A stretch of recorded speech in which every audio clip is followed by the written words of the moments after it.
3, 2, 1. Hello, good evening. Good evening, Mario. Who's the host? Who's the host? We spent so much time to talk about different topics, so like we said, let's go straight to the value for the people. Like most is like on the end, there's advice for the new generation, for people who need some life advice, strategies, whatever. So let's start from this. What kind of advice you have for other people who? It's a very big question, so I'm gonna share something which I feel is quite relevant. A lot of the things that Relentless does is about being action oriented.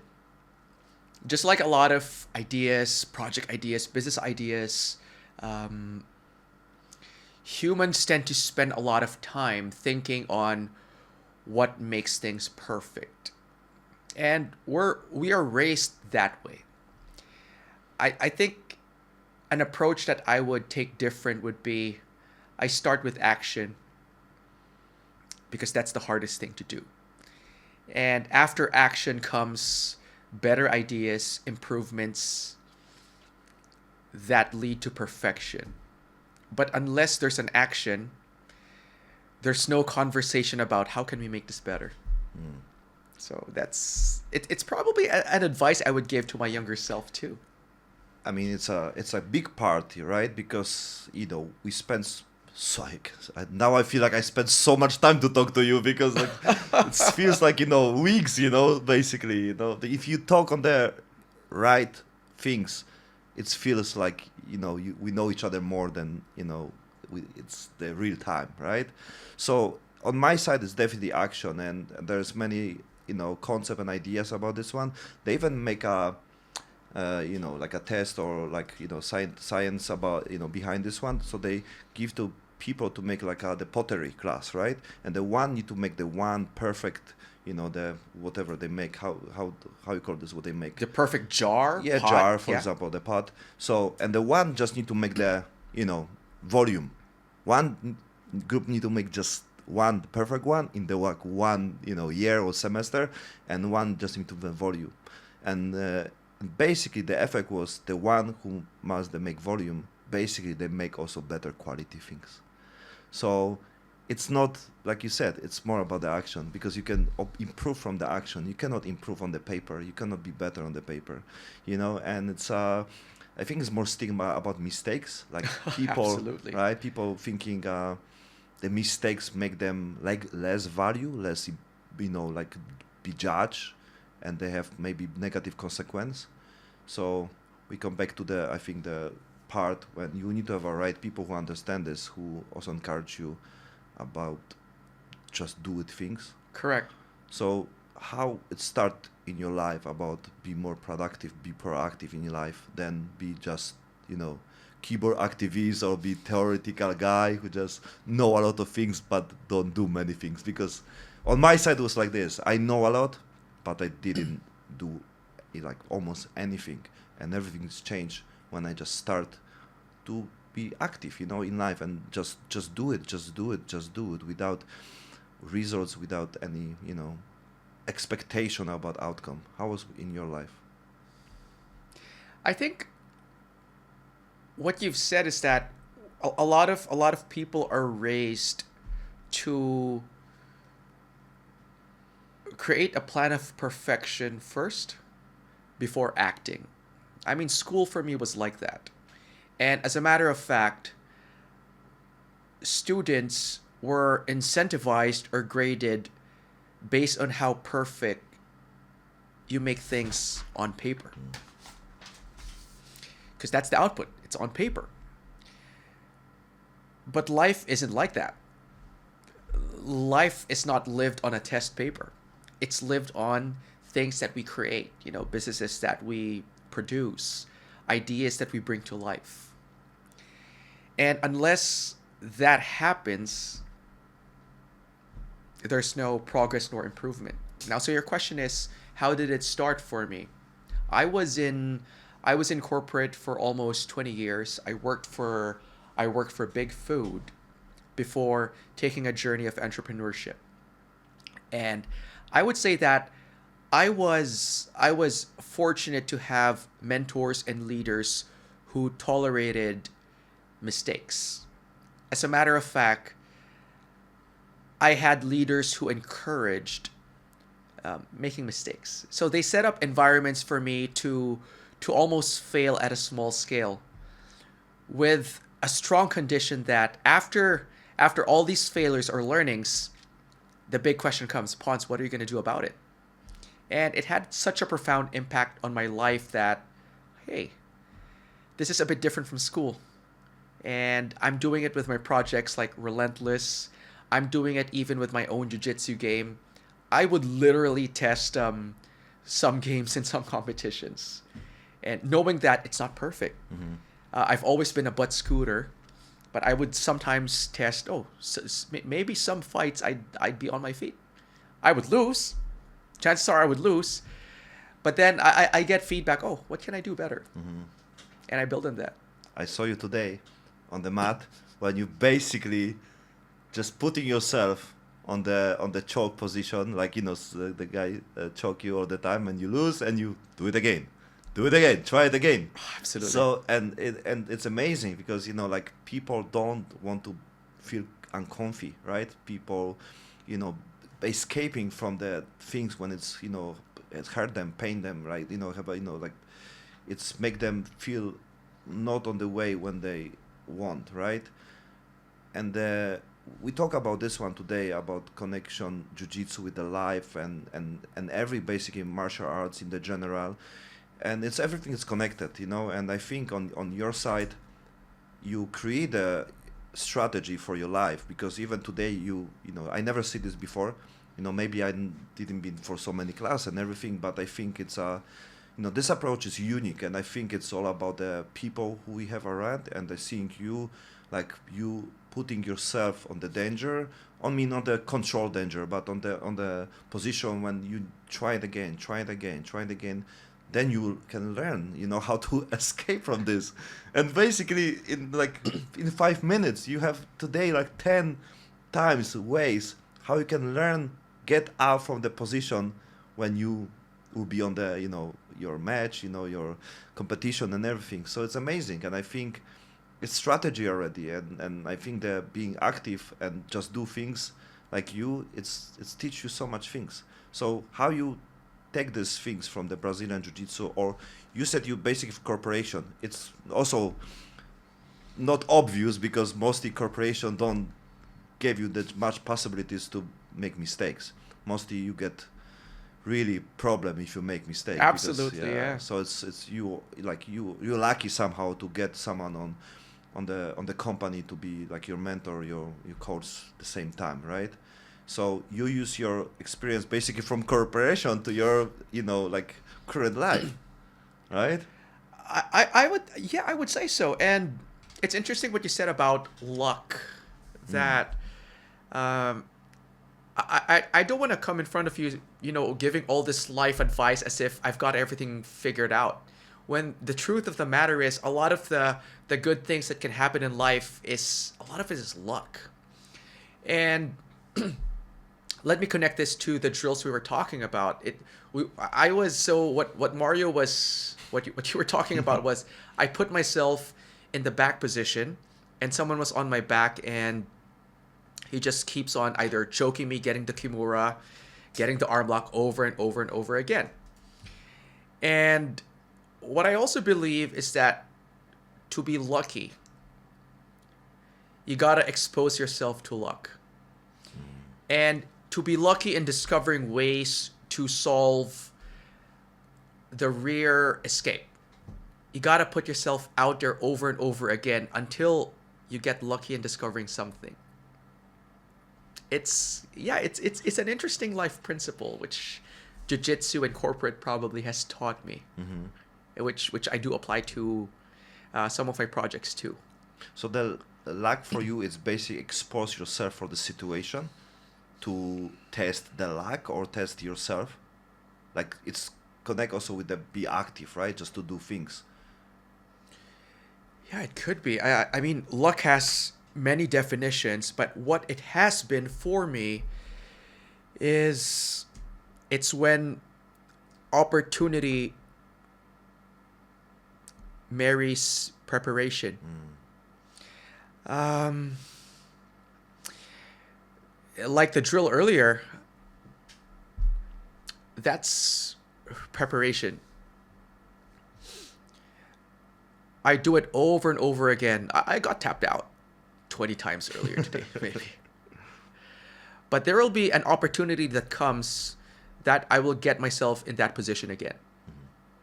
And for me to be lucky with that escape, it's because of all those times that the guys at the gym has choked me over and over and over again. And I just know what it means to escape. So yeah, maybe that is what luck for me is, when opportunity and preparation gets into a marriage. It's also like no need to, mean like it's something like, without, like you said, preparation, without the action, without do something and everything. Because some people call like luck, it's, things from the heaven without anything what you need to do, right? I also believe like the luck is the part when you basically, if more things you do, like it's more statistic, on the statistic level it will come, right? If you try 1,000 times, right? Like there's also a story like with someone, pray to the God and asking up, telling like, God, why I never, win lottery? Why I never win lottery? Why? Tell me why. And the God answered like, because you didn't buy a ticket. Right? Because he didn't buy the ticket for lottery. So he expects something, but he didn't get, because he even don't put action to buy the ticket to get the opportunity to win, right? It's interesting that you've mentioned that lottery example, because I was giving a talk in front of business people from different backgrounds, and we had this concept wherein success in life and luck, it's all about buying as many lottery tickets as possible and making sure that the price of the lottery ticket is dirt cheap. I think a lot of people know this, that the business model of lotteries is that a lot of people buy the tickets, but the money that comes in out of ticket sales is significantly higher than the price that they give out. Can you imagine this? If there is a lottery where the price is $1 million and only 1 million tickets will be sold, if the cost of one ticket is $1, you get your money back. But if you find lottery tickets where the cost is just 1 cent, I'm going to buy all those tickets. And at the net of it, I've probably spent 1 cent times 1 million. And I'm going to get $1 million back. And spotting these things in life leads to luck. That's just one of my values and principles. It's similar like insurance company works. They know the possibilities of the paying more than they get. It's big difference. Exactly. So they are able to make the, company, going on, The point is like, of course, the statistic level, maybe one person from 10, like put the budget over the limit, but 90% will never go even, hospital, right? Precisely. Yeah. So that's, like many things working. It's about people who like want to save, like many people just paying for this for like, okay, peace of mind, guarantee and everything.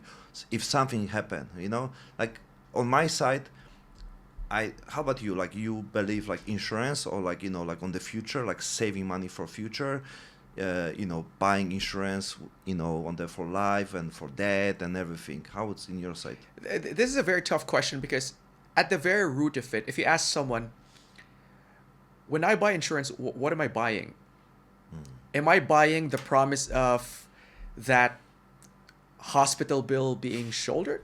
Yeah, like you. To be honest, I don't even want to enjoy the benefit of an insurance. Yes.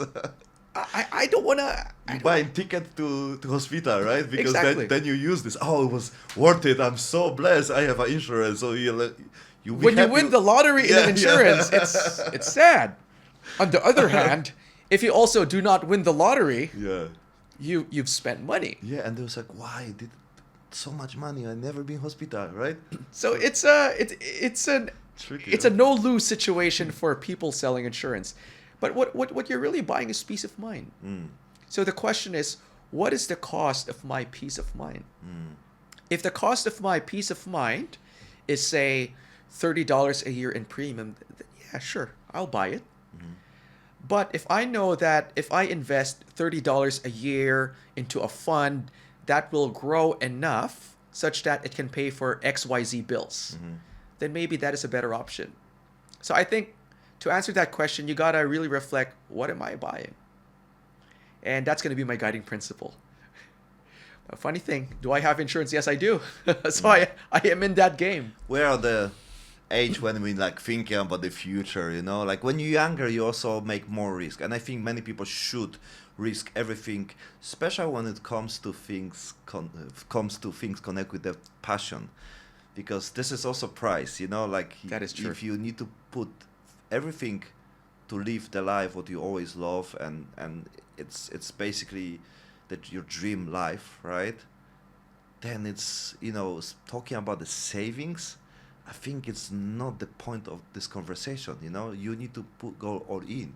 You need to risk. You need to, you know, sacrifice many things, because the things what you have on your hand is basically your future, your life. You know, like even your present life. You know, because it's all about this one. And I think you have something to say about the passion. So what's your thought about the passion? What's my thought about my passion? You know, it's interesting. You've spoken about, you know, when you're young, that is the time to take risks, go all in, build on that thing you want to create, what you're passionate about. So let me answer your question in a couple of things. First is, now the second thing is, what is my passion? But the first is why I like the word passion so much. And if you take a look at the word passion, it comes from the Latin word passio, which literally translates to love to the point of pain. I think it's such a beautiful word. Wherein if you love something, but you're not willing to do it to the point of pain, it's not passionate enough.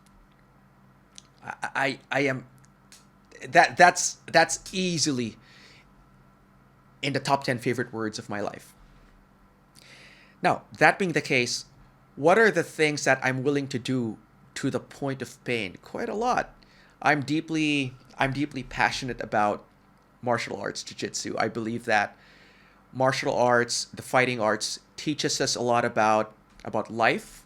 And I think what is even harder is it teaches us a lot about ourselves.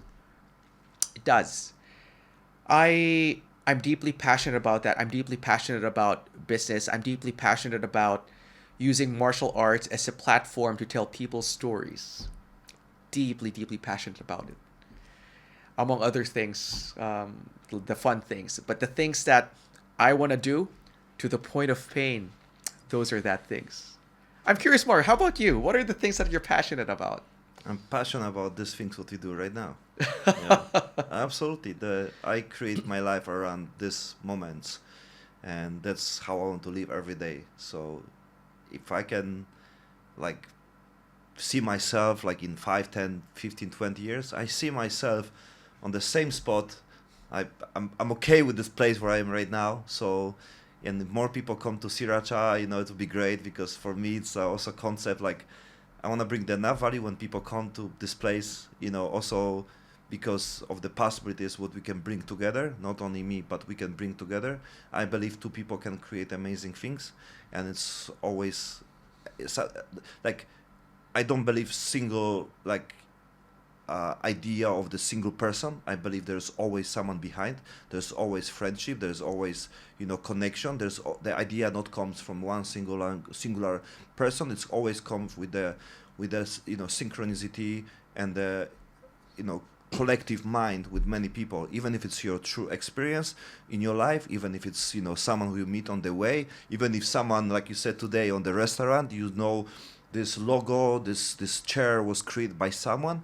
I believe everything what was created on the collaboration with some ideas and with other people. So like I said, I'm a big believer to have people around us, and I think we should fight for this and do everything what's possible to make this happen, because it's very close to live your passion. So you need to have the pain to find this person, because it will be not easy. Many people will hurt you. Many people, you know, doubt you. Many people will be laughing on you, and they maybe even destroy your life on some level.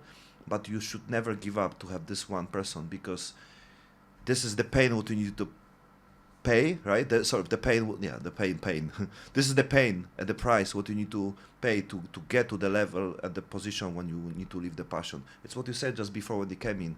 Like, I believe the pain is the price for many things.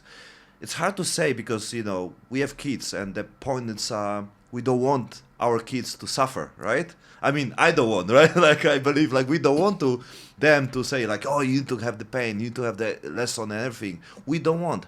But I think it's necessary, you know? Like, I think it's the point when we need to realize, if you want to live your passion, the pain, it's really connect with this, you know? And not the passion, it's not the pain, everything around the journey is the pain, but you realize it's built you up. It's it's built your confidence, it's built your problem solution, you know, thinking. When you become better person, when you don't give up, when it's small problems come to your kids, your family, your mother, father, when you can stand up when it's really will be bad time, and you don't, you know, destroy your life when something happen, and you'll be not crying, you just take, you know, deep breath, and you said, fuck it, I can do it, you know, I can make it, you know. That's, I think, the pain. It's necessary to have the time in life, and don't fall apart, and be still able to stand up and keep going for the next day and the next day and next day.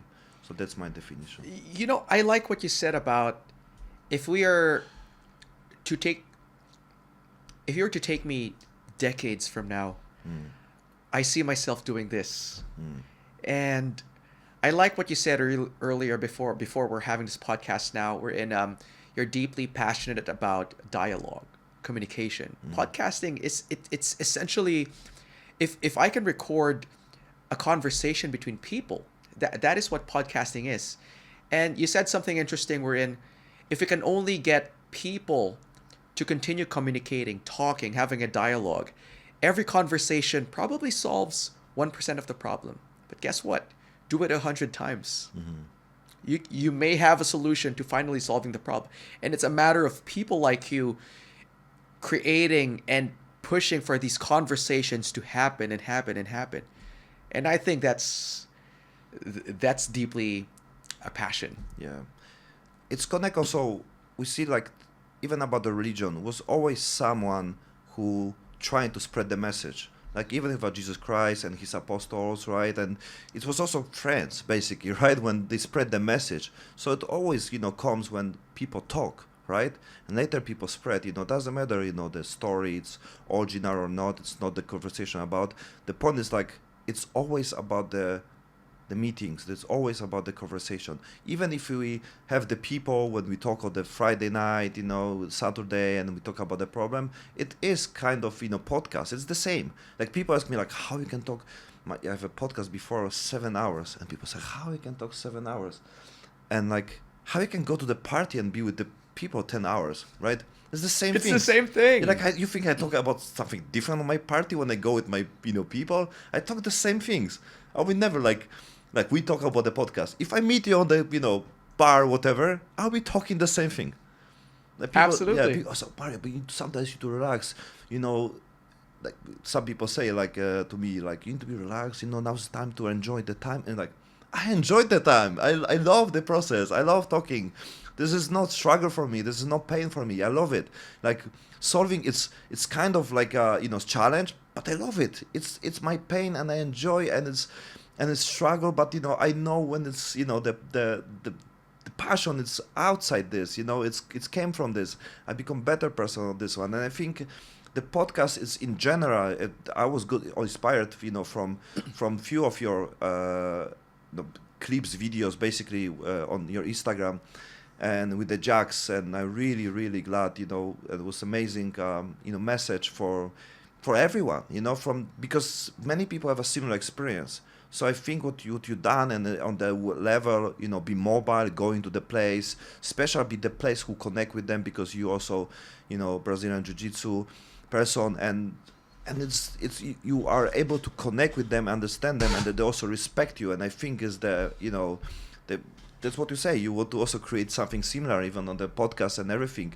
Like, we should learn and they like support each other. And that's why I'm happy to give you all my information, guidance, and everything, and even connect with the promotion and everything. But it's all about to share the story. So like, we have the same idea, the same concept, and there's no competitors. Like, I don't believe on any competitors. We talk about this, like when this competition, you have a winner, a loser. But this is only one game. You can go in different direction. You have many people who like, former champion. They won this year, and the next one, they won 2 years after, right? So even UFC, for example, you have champions. They're always winner, loser. Like one time, they won. Later they lose. They didn't defend and everything. So it's like, but in life they win. They have money to take care of the family. They have money to take care of the kids. That's what they're fighting for. If you have any fighter who have family, and you have $100 million fight with the Conor McGregor, for example, and you have belt of 3 belts, they choose the 100 million because they can help them for the forever to take care of the family. Nobody choose the 3 belts. You can ask anybody. The money fight always win. So I don't blame anybody who go this direction, because end of the day, they are fighters, but they're fighters for their life. They're not working to do it this one. They love the passion, but they also paid for, but the things what they take care of is the family. This is also passion for them, right? So yeah, that's my concept about this one. I think everyone will be winner when they do things what they love. It doesn't matter if you lose. That's why, for example, there's a guy who like lose already 8 times, Tony Ferguson. I think you know him, right? Of course. He'll have another fight. He'll have a fight with the Nick Diaz next. It'll be his 9th fight. He lose already 7 or 8 fights, and this guy struggle with his mental problem, issue, crazy story, like complicated things connected with the mental stuff. And then if this is the way when he can keep going, like believe his passion and everything, why not? People Absolutely. can judge, people can say, oh, you should give up and everything, but it's allowed him to still be alive. Because of this, he's still alive, maybe, right? But we see from the story, like, he was have bad time, so he decided to keep going. Volkanovski was alcoholic mode. So basically, after he, I think it was before Islam fight, he will start drinking like almost every day, So he decided to fight Islam because it's allowed him to get out from the addiction, to get out from alcohol. He takes second fight because it's happened again. So you can say, oh, he lose and everything. Because of this, he get himself from the addiction, So we can judge seeing, oh, he lose, he don't prepare himself and everything. He fighting for his life. And we don't see this. That's the other part of the story. That's what we also talk about the BJJ. Don't give so much money. There's no money business and everything. People there fighting for their life, for the passion, for the community, for friends, for self, for health. There's much bigger prize than getting money on the winning competition. That's, Correct, I think, or is even very worse, important. just a medal. Yeah. And what you need to pay to attend, right? Like, so Significantly more than the price of the medal. yeah, exactly. So like my family is like, so how much you win? And like, no, I pay. You pay? Oh my God, That is true. So how is the Relentless going on? What's the story? Okay. So Relentless. So we've done Relentless number 30 just last weekend in Bacolod City. So it's been running for about 3 years now. And what is the story for Relentless? Oh gosh. maybe a better first thing to say is, what is Relentless? So Relentless is a community event where we go from city to city in 3 different countries at the moment. So we go around Singapore, Philippines, and Thailand, and we do, simple 1 to 2 hour shows where we do a fight card of anywhere from 10 to 20 fights that runs for 1 to 2 hours. It's essentially a tournament. And we don't do it in a big venue, we do it in small venues. Friends come, family come, and our goal is, if we can create something for athletes where they can test their games for the bigger competitions, that would be a good thing. Now, how did it start? It started 3 years ago. There was 5 of us, I believe, at that time. No, 4 or 5 of us, and we did the first one in Manila. And what we did was, there were only, I think, 4 weight classes. Jan can probably fact check this, but a few weight classes where it's a round robin tournament. And what round robin is that if you enter the tournament and there's 6 guys in your division, you fight each of those 5 other guys. And whoever comes out with the most number of wins, he's the Relentless champion. And then it has changed. For the second run of Relentless, we started doing it in small gyms, just going around. And we started only with the Philippines and became Philippines, Thailand, Singapore. And with the generosity of gyms that welcome us, we're still here. What's the goal of the Relentless? Oof.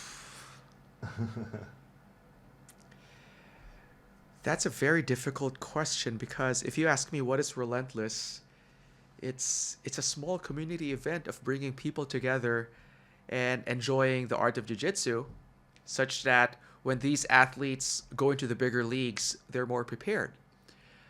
But I think it's turning into something that is different from how we initially intended it to be. Let me give an example.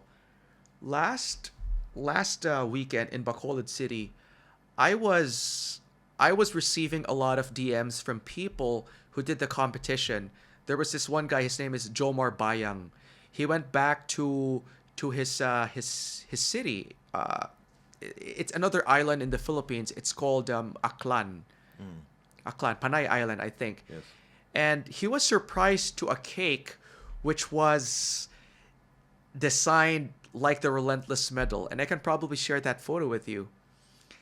And me and my partners in Relentless, we're starting to get a feel that Relentless is more than just a small community event. It's a way of life for people. It's something that symbolizes what they stand for in life. I like the word relentless. It means I'm tenacious. I don't stop. No matter what obstacle, I keep on going. And it's only now more than the founders that create the brand. Even the athletes, the people, they co-create the brand, which is also one of the things that we do, why we feature athletes and tell their stories. Jax, you've mentioned, he's a Filipino-American kid from Texas. And I went into the gym and I saw Jax doing push-ups. Whoa, what is that kid doing in that corner? And okay, we would do drills. And in between drills, while everyone was getting their water break, he's now doing squats. And then the next hour, he's now doing jumping jacks. And I spoke with the dad. I said, your kid, he's not taking a break. Yeah, he works really hard. Oof, he's pretty relentless. And he told me a story. He was a small Asian kid in Texas. He was getting bullied until he discovered martial arts. And the funny thing is, he didn't tell me any story about how he had to use martial arts to overcome physically his bullies. But what he has discovered is that he taught himself confidence. He just knew in his head, if I can beat your ass, I would. But guess what? I choose not to. And that gave him a different body language. That gave him a different perspective in life. And that gave him a different set of principles, not only in the gym, but in school. And guess what? After that, he became friends with, the bigger kids, the tougher kids. And no one would dare touch him ever again. And if I can tell these relentless stories over and over again with people, I think that's a nice goal to go for. And I really believe everyone's got a relentless story to tell. The question is there a platform for these people to tell that story? And I think that's what we're striving to do. Yeah, that's the ultimate goal, because I believe we are on the time when we have so much possibilities connect with the technology, and it's beautiful time to be alive, to be honest, because like we see even on the top. And I want to also ask you, because you said you prepare people for the higher league, for the bigger league, right?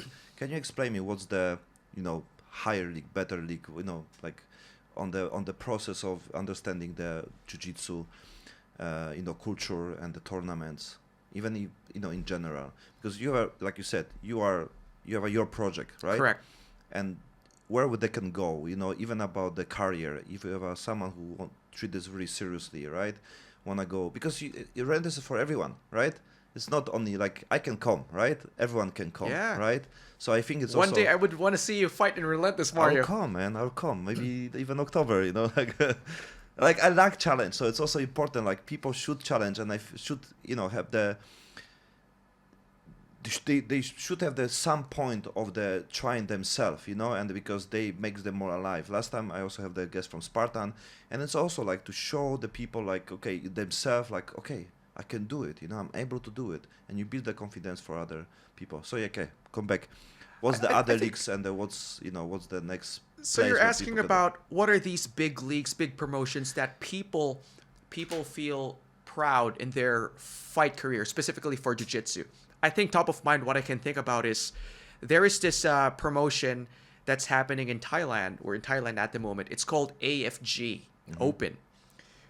Beautifully done, beautiful medals, very, very professionally organized. When they say that your fight is at 1, your fight happens at 1. The referees are exceptional, world class. They're deeply supported by the Jiu-Jitsu Association of Thailand. But there is a catch. These prestigious tournaments happen not too often because they're special. They're special. As an athlete, I don't want to come in these big events knowing that the last time I had fight experience was 8 months ago. If there is a chance for me to have almost like tune-up fights on a monthly basis, on a 2-week basis, if I want to take AFG seriously, I would do that. And this is where Relentless comes in. To like fill up the space, basically. Yeah, it's where I can, test my nerves, calm my nerves in a competition without so much pressure. It's where I can, maybe I'm not good with, as I've said earlier, I'm a butt scooter. Everyone knows the moment I shake hands, I sit down. Butt scooter? Butt scooter. What does it mean? It means, my friends from Combat Matrix would probably laugh at me right now. It's a guard player. I like playing off my back. I like playing, okay. So when I move, it's almost like I'm scooting on my butt. That's why they call it. People in the fight game call it, oh, he's a butt scooter. Okay. Yeah? I wanna one day be good at wrestling and do wrestling in big leagues like AFG. But it's not like I'm gonna come to the next AFG event with no fight experience in wrestling and expect to be successful. So this is where Relentless, as you said, fills the gaps. I can test, games where I'm not comfortable in. Like we've spoken about the drills of avoiding submissions from the back, like earlier. Relentless is like one of that. And the good thing with Relentless is that every month, 2-3 times, once a month, twice a month, thrice a month, it happens somewhere in ASEAN. And for people who want that mileage to desensitize their nerves, to test their new game plans, this is the place where they can do it. So this is the so what's the higher? What's the like ultimate goal for like jiu-jitsu? It depends on fighter. It depends for a lot of people. Some people really want to take it all the way, like professional. They one day want to be part of CJI, ADCC. Yeah? They want to be part of one championship one day. But I think reality is there are steps to get there. And doing tournaments is one step. Doing professional events is one step. And I think for Relentless, we're providing that one small step into getting to those big achievements. So this is also like, in the general, like Jiu-Jitsu is a big community for everyone, or like people trying like separate, like, let's say CGI, like, we know the story, like even in general, like, Craig Jones, versus Gordon, right? So they are quite like, competitors, What do you think about this one? It's help in general to promote the business and the, Brazilian Jiu-Jitsu in general? I'm a free market guy. I've always believed that competition, at the end of the day, makes things better for the consumer. I mean, can you imagine if products and services that we buy it from a monopoly, there's no incentive for the supplier to make things better for the consumer. And Gordon and Craig Jones, or maybe simply put, ADCC and CJI going at it for each other, at the end of the day, the winner is us. Yeah. The winner is us, and I like it. I really like it. One of the taglines that we always say in Relentless, and the rest of my partners, in all my IG, in all our IG stories, we say it over and over again: competition is a great teacher. Competition is a great teacher. It teaches not only us, the consumer, but it also teaches the providers of business. Keeps you on your toes. So I'm a big fan. Whatever beef, them trying to one up each other, it's very good. Yeah. So we have one FC, one championship, right? And this is basically beautiful because, this is like a, let's say, some people say like this or not, but quite similar things like a UFC, like on our market in Asia. And then you have grapplers, then you have a BJJ, which is amazing because allowed really do a big step to promote BJJ on the on the big screen, and also connect with the Amazon, like especially when it's Absolutely. on YouTube and all the social media, which is amazing. Like where to watch? It's like it's everywhere. It's on the YouTube, it's on the Facebook, right? Which is amazing. Like there's no pay-per-view.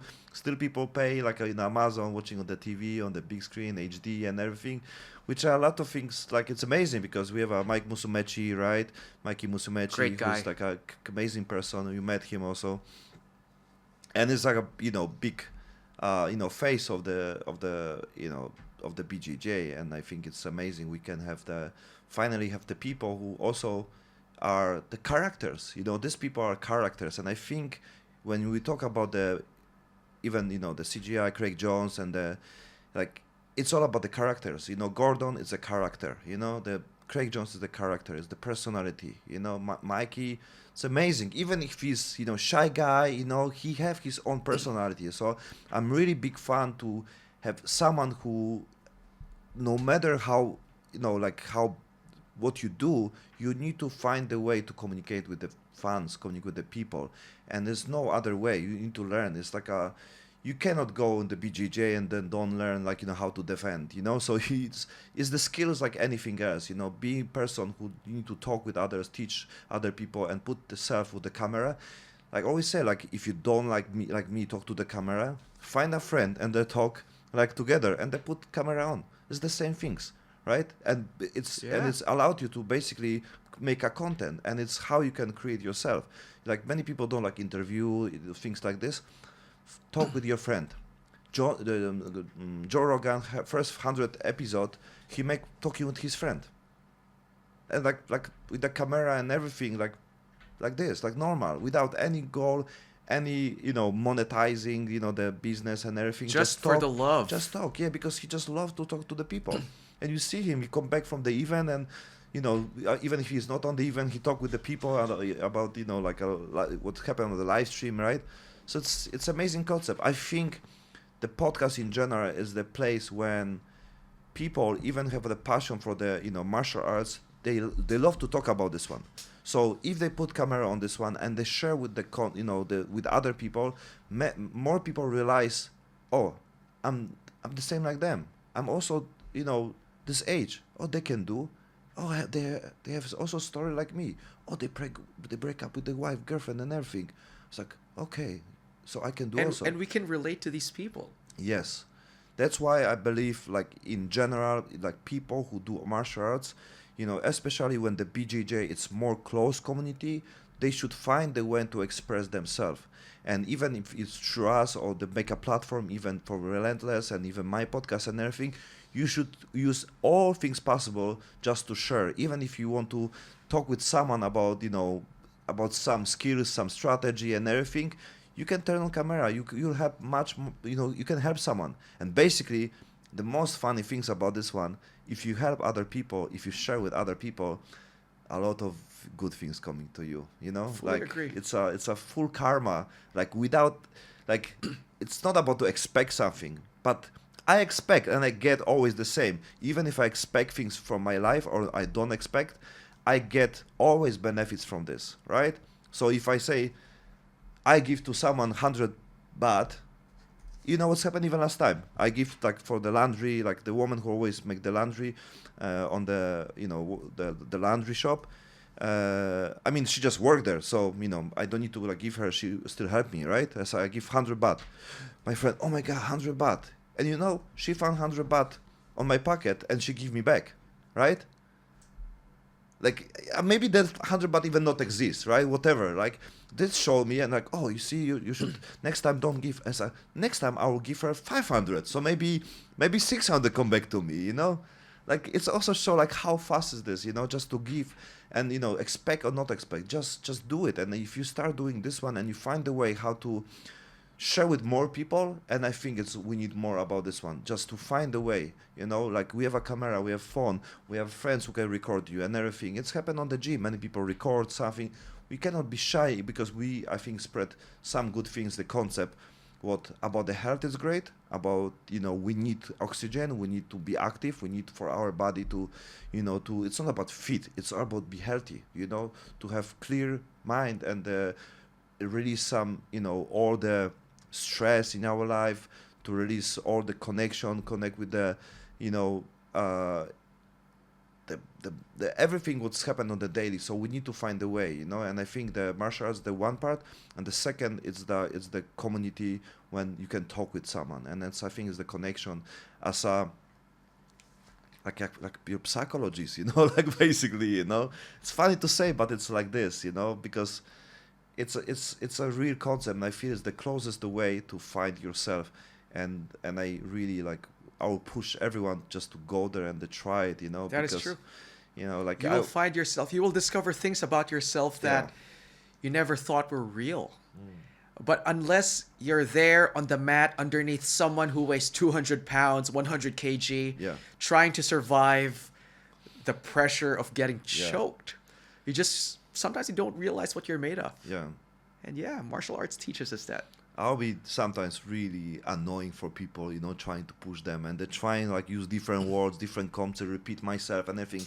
I don't care, and I think people should not care about the way how it looks like, how you do it. Of course you make mistakes, of course you're not perfect, but don't afraid, just to go there. And the best things about the BJJ, you have less problems when people judge you, because everyone is on different position and everything. You can be better and you can practice your own skills, you can help someone if you're really good on something, you can teach someone. There's so many different variation, and end of the day you'll feel good, on the anything what can happen, because it's your experience and you can explore yourself inside this one. It's your mind, body and soul. I think it's a BJJ, it's really holistic, like development about yourself, absolutely, because it's body, 100%. it's body, it's our soul, because it's something what we can discover about ourselves, who you really are. If we are assholes, and like, oh my god, like I was too hard, I was too serious, this guy was like this, how I respond to this person. And our mind, because we also need to learn skills, we need to see, like I thought before, I did BJJ one time 20 years ago, and I didn't like it because they smashed me. They absolutely smashed me. Like there was more. Like I don't know. Like those experience was quite wild because I have a big guy, trying to break me. I was like, what the fuck is this? And I didn't come for 20 years. And I even see this. I have like no.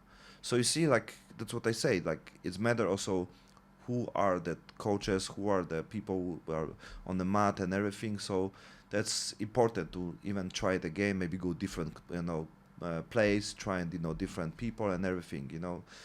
Because it can sometimes one person can destroy your opinion about something. When I think it's also important to talk about this one even today, so we know the understanding more about this concept. It's interesting what you said about when you started jiu-jitsu 20 years ago and you starting it again just 5 months ago. Yes. About May this Yes. year. And how your perspective has changed. Oh, 180. That is really interesting. You disliked the sport because someone was smashing you. Mm-hmm. And we were in the gym today. Yeah. And you would smash some people, you would get smashed, but you would come back for more. And it's interesting how that 180-degree turn, as you've mentioned, happened. Huh? Yeah. Could you tell me what could be the reason that it changed? 2 decades, man. When I mean, so important fact, it's about to find something what to be active in life. I think it's no question, like you need to find something there, like this should be for everyone. You need to find some kind of activity, if you like it or don't like it. I don't like gym. People say, oh, it's easy for you because you like gym. I hate gym. Oh, easy for you because you like jogging. I hate jogging. Like I just do it because I need to do something for my health to be more, like be the person. So this is my pain, right? And even to be better what I'm doing right now, I need to be active, right? Because it's allowed me to have a clear mind, to be healthy. So to live my passion, I need to have some kind of pain. And my pain is the workout. So lucky I found BJJ. It's also very productive and for the many different levels. And I found my passion on this one as well. But I must use this as a, my bridge, my leverage to continue living my passion. Because the being healthy, it's not an option. It's the necessary to do things in life. 100%. And if you find something what you like, you are, it's amazing. But even if I don't do BJJ, I'll be still doing things what I don't like, which is gym, jogging or some biking and everything. It's not things what I like. I think I do this, and I find some good moments of this one. But it's hard for me to push myself all the time. On the even BJJ, I push myself, but it's still I want to find a way when I can do this more often. Like for example, like we talked today, like there's no morning class, so make it. Open gym. Open mat, like why not? Maybe I can post things on the Facebook. Maybe it'll be 5-10 people. Maybe some guy answer like, oh, I always want to do it. I have one place with this one. I can buy mat, no problem. I want to join also. There's so much chance something like this can happen. I think there's many people who have the similar problem, and then funny maybe someone really want to open. Maybe someone is even like a brown belt and always want to continue but never have the people around. Chances are high if you just open yourself for the possibilities, So if I don't have, I create, If I don't have something, that's why we talked before about being introvertic, right? Extrovertic and intro. I'm intro, but people don't believe me, right? So how about you? I took the MBTI. It's a personality test. And Is there also like with colors? It's connected with the colors? That's a different test. Okay. I did take that too. But in MBTI, I was scored as ENTJ. So let's just talk about the first one. E. Yeah, I'm an extrovert, super extrovert.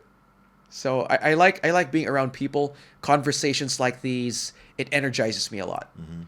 So yeah, so you're like a vampire, eh? Could be. It's just that vampires are alive when there's no sun. I'm a morning person. Yeah. I'm a morning person. I like interacting with people early in the day. When I was still in corporate, I would start my work at 4 a.m. because my team in America was about to end their day. And meetings at 3 a.m., no problem. I'm alive. Wow. But if you ask me to go on a meeting after 7 or after 8, it's a struggle. That's when I start winding down. So what time you go sleep? Now? Before, it's pretty it's tough because I would have meetings at 3. So I start my day before 3 and I would go to sleep, say 9 p.m. after jiu-jitsu training. But it's good timing. Basically, I believe, the sleep, especially from the like 10 p.m. is the best time. It's really, in general, from the information what I get, it's very important to be basically sleep between 10, 11 p.m. every day. Oh, that's good to know. Yeah. It favors yeah. morning people. Are you a morning person or a night person? I am morning person, but when I work, I sacrifice just to live my passion. And I sometimes I have my time when I go, really I'm sleepy. But if I must do something, if it's mission, it's also the time when it's like reset and I can do again for 9 hours. So basically like a skip and like a cheat the moment when I sleep, and if I survive the moment when I'm super sleepy, then it's like a reset, so I can work another 9 hours. I'm curious. So when you work, are you like a marathon guy that when you start, you just want to keep on going and going and going until you finish the 42 kilometers? Or are you more of the sprints kind of guy where you do short bursts, intense, and then take a break? Short bursts and then take a break. So when I have task, which is about just to do things, not think much, just to do it what I know what to do. Like routines and operational like a routine, things. Yeah, operational things. So I can go all in, like for marathon, basically like 9, 12, 14 hours, no problem. The price is, my sleep and my health. So if I'll be doing this for the long time, I cannot sacrifice that much. So that's why if you talk about the pain and the passion and everything, it's absolutely true. But then you cannot also destroy yourself. So if you do it for the short time, not sleep, be really awake, it's I think it's okay. But you can also do this one. And that will change the angle. I think it's fine anyway. Should be okay. Yeah. It's even better, I think. Yeah. And now it's directly on my... Yeah, it's great. Okay, good. So... So sorry, we were talking about if it's routine work like admin stuff, operational stuff, you could go hours. Yes. Could go hours. Yes. So, but we talk about the concept because if we do it for like 1 year, and then your body also starts really feel the pain on many different levels, you should find other way. You should adjust to this one to not destroy your body, because if you have if your body not working and you finally live your passion, but then you struggle with so much pain, it's not worth it. So you can sacrifice your body for a while, but then if it's going to that direction when it's again and again and again, and your health is going really on the very risk level, you should think how to change this and then go sleep 10 p.m. and be more effective, in the morning, and find the strategy which is not cause so much problems. Because I believe it's possible. It's not about people say, no, I don't have choice. I need to work like this. If I don't do this one, I don't have money. You have choice. You can find a way. There's so many options. If you think you need to sacrifice your life, drinking alcohol, overdose, many things, you're on the wrong spot. You just go on the loop when you think there's no escape. That's why you need to change something. You need to find other people, go someplace and everything. That's why I try things. That's why I go to BJJ, because I said I need to find something when I can enjoy, when I can also do something when it's absorb my time. And at the same time, it was also escaping about my addiction for the scrolling, social media, which I think many people struggle. And I want to ask you about this part, because you're also proactive person and I think you found a way. But I want to ask you, like, do you scroll? Yeah, sometimes. Yeah, like how a lot of times. It's you think it's a problem for you, or you don't treat this like a problem? I would say that it was a problem for me because it takes up a lot of time. Yes. Just going through the IG feed, and when you think about it, why am I doing this? Mm-hmm. And I couldn't come up with a productive answer. I think what I'm where I'm lucky is that I realized, oh, just by me asking a question to myself, why am I doing this? I couldn't find an answer. At least I would do other things. So I would listen to podcasts, read a book. If it's waiting for an elevator to come, I can finish 1 or 2 pages, 3 pages. So I think I'm not a perfect person, and I still engage in doom scrolling. Because the other side, what I see, like you are a creative person, you are the one who put the content outside. That's why I'm also a believer, like the only way to escape from the scrolling is to be the one who create the content so other people can scroll you. Right? Because I don't believe there's like way to really escape to have discipline, because there's $1 billion company who keep you there, and they have all the AI machine to give you everything what you need to stay there, for the other 5 minutes, other hour, and everything. So you're fighting with a big machine, and the only way, it's not about to try to avoid this, to say I will not do it for 1 hour, I will not go there, I will not drink anything, but to find something what is absorb your energy and the time enough when you don't have time for this. So the things what you like and you want to spend time must be bigger than the problem connect with the scrolling. That's how you can, or my beliefs. That is an interesting way of managing this situation. I just want to make a comment on what you've said. First of all, if I get the sense that you feel I'm creative enough. Thank you for that one. But I think I want to give credit to the people behind the content. A lot of the content that gets us a lot of interactions, clicks, views, they're real stories of people. Like the interview of Jax. That's not my story. That's Jax's story. We make this series, we call it Relentless Tough 10, where we feature athletes show their top 10 relentless stories. Like, who's your toughest training partner? Who was your toughest coach? Where was the toughest academy?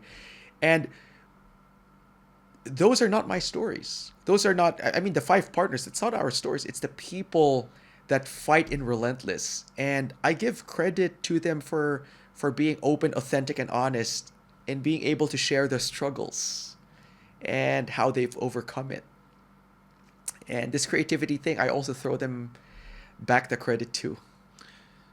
I just got idea, and I want to share because with me. I think you are a big fan of the writing field, what it's come to head. And I told you I have my best friend who, when I have idea, I also talk to him, so he trying to put this on place and then make some plan on this. So even about the story of other people, and when you interview them, even with the Jax, and then later you post, and I think it would be good idea later to even talk with the Jax again about the output what he made for the people, because I think seeing people who get benefits from the story, right, it's also inspired him for be better person as well. And he also realized, like, sharing his story, do it podcast, going to some interview, making even your own social media and talk about this one, it can bring a lot of value for him also. So I think if you realize, like, even when Jax, if you listen this, you need to know, like, your story, like, bring a lot of positivity and inspiration for other people, and it's your life, not only story. It's what you experience. It's who you are. I know, like, even small details about how thankful you are for your coaches, how you appreciate them. The way how you talk about them. It bring me a lot of, like, emotional, understanding. Like, wow, like, it makes so much sense, and the BJJ and the community, and for the small kid like this to respect his coaches. I think this better. Thanks for that idea. I think it's great. When you feature someone the first time, and you revisit that conversation a year after, so many things have happened in that 12 months. And you also want to find out, in that 12 months, how has a person changed? And how has his first relentless story built him into the person where he tells his second relentless story, his third relentless story, his fourth relentless story. And people change. I mean, let me take you as an example.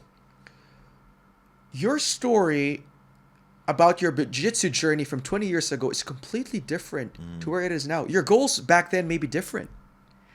You didn't like jiu-jitsu because you were getting smashed. But you like the pain now of struggling and making yourself better. And that is a transformation that people want to hear about. And, you know, you made me remember this one artist I follow. Her name is Billie Eilish, a very popular artist. She is interviewed by a magazine on a yearly basis, when she was still starting out to when she gets a bit popular, more popular, into becoming a superstar. And the interesting thing is that the questions they ask her every year is the same question. And every year they would revisit what was her answer last year, the year before, and the year before.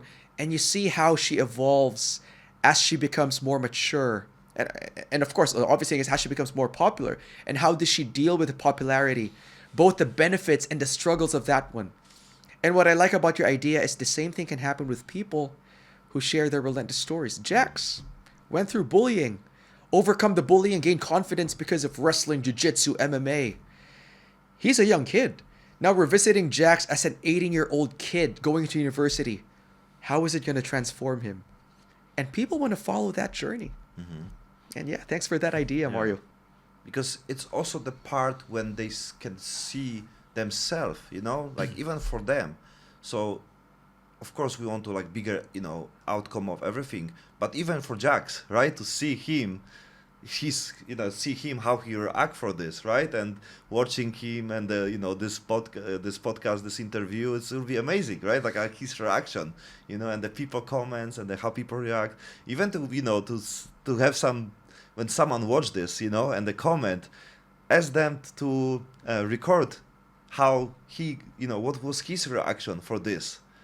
That is interesting, right? I like that idea. A person that comes to mind. He is a national team athlete for one of the Relentless countries where he operates, the Philippines. His name is Blaze Ponce. He trains at Carpe Diem in the Philippines. If I'm not mistaken, he's an orange belt. And I was covering one of the JJIF events in Thailand, and I just spoke with a guy because I saw him. He was nursing an injury, and he was telling me about, oh gosh, what I like about this sport is, I get hurt, but I test my limits, and I want to see how I can bounce back again and again and again. Now I want to see Blaze again when he earns his blue belt, and he's now 16, 17 years old. When he earns his brown belt, his black belt, what is he going to say? What are the new challenges he will have to overcome? And I'm sure we're interested about that transformation with people. And I think what you said is also interesting, wherein I also want to see how Blaze would react about his 12-year-old self, his 14-year-old self, and how his personal transformation has happened. That's a great idea. Yeah. I'm going to write it down. Yeah. And every time when I basically share, it's like something what it's, in general, it's something what I, want to advise to myself, even about, because we do similar things. Right. So the concept is like how we can be deeper about this one, because I think in general, we are on the limited spot of the people and the possibilities, because it looks like, it's many people, but the circle is close. So the people who like really bring the value, it's not like millions, you know what I mean? Like it's limited. So if we have someone like Jax, it's like a diamond, like, and the value what he have and the impact and everything. So at the same time, he's an amazing person, but he needs support, when many people even put their like on your post, put the comment and everything. It's support for everyone, for you, for him, for his future things, for maybe his sponsor, for the events and everything, be recognized, people remember him, and the idea it's worth, spreading, his, you have project, right, about bullying, right? Yeah, yes, he has an IG page, Jacks Against Bullying. yeah, exactly. And if Relentless could be a platform to spread the awareness that it can be overcome, Absolutely. we have done more yeah. than our job. Yes, yes. So it's exactly this word to promote, to support. And there's many people who have the possibilities. They just didn't. They just need to. It must be talked. Like many people want to help, but they don't know how. And I think even of the BJJ community, if we talk about the business, money, everything, like nobody even asked for like help. Like we need more promotion, we need this one, we need some event, everything, because people say there's no money on this business, there's no money on this business. So people have the like concept there's no money on this business, so they repeat something which is absolute. I think they repeat this for like 5 years ago, because it was said so many times when it's not true. The Craig Jones, what he made, it's already like break the concept. There's no money, right? Like what? Like we need to create even our beliefs. There's money, but there's money when you also don't know the BJJ. It's not only the competition. It's a business what the people make outside, with the life what the people make around, with It's the a project. lifestyle It's a indeed. lifestyle with the project with the jacks and everything. And there's many things what he do around, and it still connect with the BJJ. BJJ is only like platform. What people do is the possibilities when people can connect together, when people can grow together, experience things together, be the person together, and then communicate, and they find, I can say, best friend, business partner, people for collaboration. And I think should be more collaboration, should be more connection like this with you and me who can have the same goal. But there's no problem. There can be 20 podcasters together and we can talk about these things. There's no competitors. We need to talk more, to inspire others. Hamzat, the guy from Ponce, he also like take camera, two people on the table, and do a podcast. Amazing. I will support him. I will promote him. I'll put on my page. Great. He's got really good content. Yeah, it's everyone. There's no competitors. On the live, not on BJJ. There's no competitors. If we talk together and we realize together it's better, we separate someone, but together we are more than anything. Outside our head. That's what we need to do, and I think the BJJ need this, because we fighting like compare BJJ like compared to UFC, one championship and everything. So they trying to like be on the like some level with them. No, we have a different value. This is totally different game. We work on the community, not about the views. We work on the friendship, not about fans. There's no fans. There's community. It's totally different game. It's not about the views on the social media. It's about the community. And I think the world needs more of this, because all the fake social media, the views, the comments, what is up here, the bots and everything makes us life like we are not important. We are base our life, how many likes you got, how many followers you got, and everything, right? Even about your page. So it's, as we talk about this, there's a tricky question about the how many followers you have, if it's if you get some attention, if you get some value, how people judge you about this one, because you can have great sponsor who wanna provide you believe you able to do it, right? But he looking like a page like it's not worth it, nobody wants this and everything, right? But it's there's no numbers. You have a bigger community, like your 1 million. I give you a sample. So before we make a page, and we make like 100 million views. So basically, if you want to sell something on this page, nobody buy. Basically, nobody bought. So we make 100 million views, nobody buy anything. So because it was no brand, it was entertainment. And the UFC is entertainment. Mostly it's entertainment anyway. But if you have a community podcast, and even like your project, and you be selling some product or like event and everything, you'll get sales because you be the brand. But people still thinking money is when it's my 1 million, not when it's 1,000 of people in the community. 1,000 make more than 1 million views. 100%. Like it's sure, right? The point is like people still believe this concept. So that's why many people don't follow, because they believe some, like numbers of the views when someone watch for 1 second and the count is like a views and the fun. It's not fun. This is just viewers. who just come maybe accidentally to your page. He never was the fan. He never was the client or like part of the community. This is the real brand community, and I think people need to put attention on this one. If Jax have 20 people watching him, it's already a lot of people. And then if you cannot take care of 20, you never take care of the 100 or 1,000, right?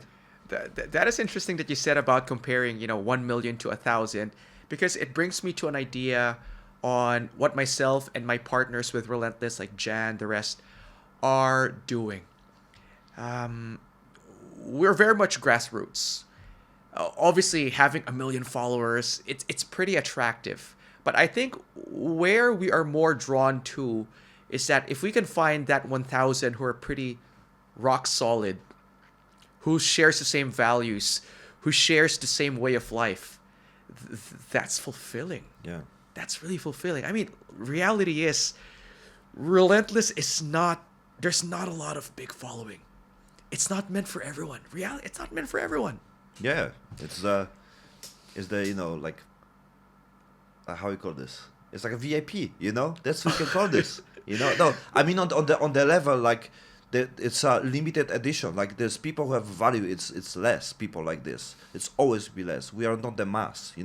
Nothing wrong with the mass. The point is like you need to treat this like a if you want to join, you need to represent something. So it's also put yourself like what we wanna share, what we wanna do, have a lot of value. And there's limited space for this. That's why we're like this. So it's also like I try and convince myself about the value, but I also know for the real, because I have a friends who have a 4 million subscribers on the YouTube, right? The money is not there. There's no money there. There's maybe like $1,000 a month with the 4 million subscribers on the YouTube channel, with the, like even 250 million views of the video. There's no money there. This is interesting. Second, they make a long form content, and they get like 500 views. So the shorts, the clips, they entertain. They make like 250 million, but when he start making long form, it's 500 views. Some maybe 2,000, 3,000, but last video 500 views. So there's no brand. There's no money, and there's no brand. And people start copy because they want to get us 1 million. But they don't realize there's no money there. But they never talk about this one. I try and invite people on my podcast. They don't want. They don't want, because there's no success on this one. They don't. The base of this one, because it's like, wow, you have a gold, the YouTube sign, the plaque, yeah. So the recognition. Yeah, but price. there's no business, there's no success behind this one. That's why these people don't want to talk, and I want to show this because it's a fake chasing of the being, 1 million, and the seeing like we can monetize and everything, but basically not. We did this. We copied them. We did this like in 3 months. We make even 140,000 subscribers. And there's no money. Basically, was one-time money, was $3,000, $4,000 from 100 million views. Total 100 million views was $4,000, but the next month when it's go to the normal level, it was like $100 a month for 140,000 subscribers. $100 a month. So, and was no people who like come to other page. There was no followers on the Instagram. There was no sales because we put some product there. There was nothing there. So basically, and people congrats us. Wow, amazing, good job, congratulations. Wow, we show the statistic that wow. So you get all the attention, all the like, wow, amazing. And you don't have money to go 7-Eleven, from this, like, it's crazy, So you get all the fame, people, send you message, congratulations, you have the silver from the 100,000, right? And you have no money. And you have no even brand and the seller and everything, because there's no brand, there's entertainment. That's why we should talk about this one, because some people follow something and they don't know what's the goal. They just want to be famous, they just want numbers because they think there's money. But with the social media world, it's quite tricky. And I want to also, especially from the martial arts community and the business, like show what it's really meaning of the community, because they don't realize.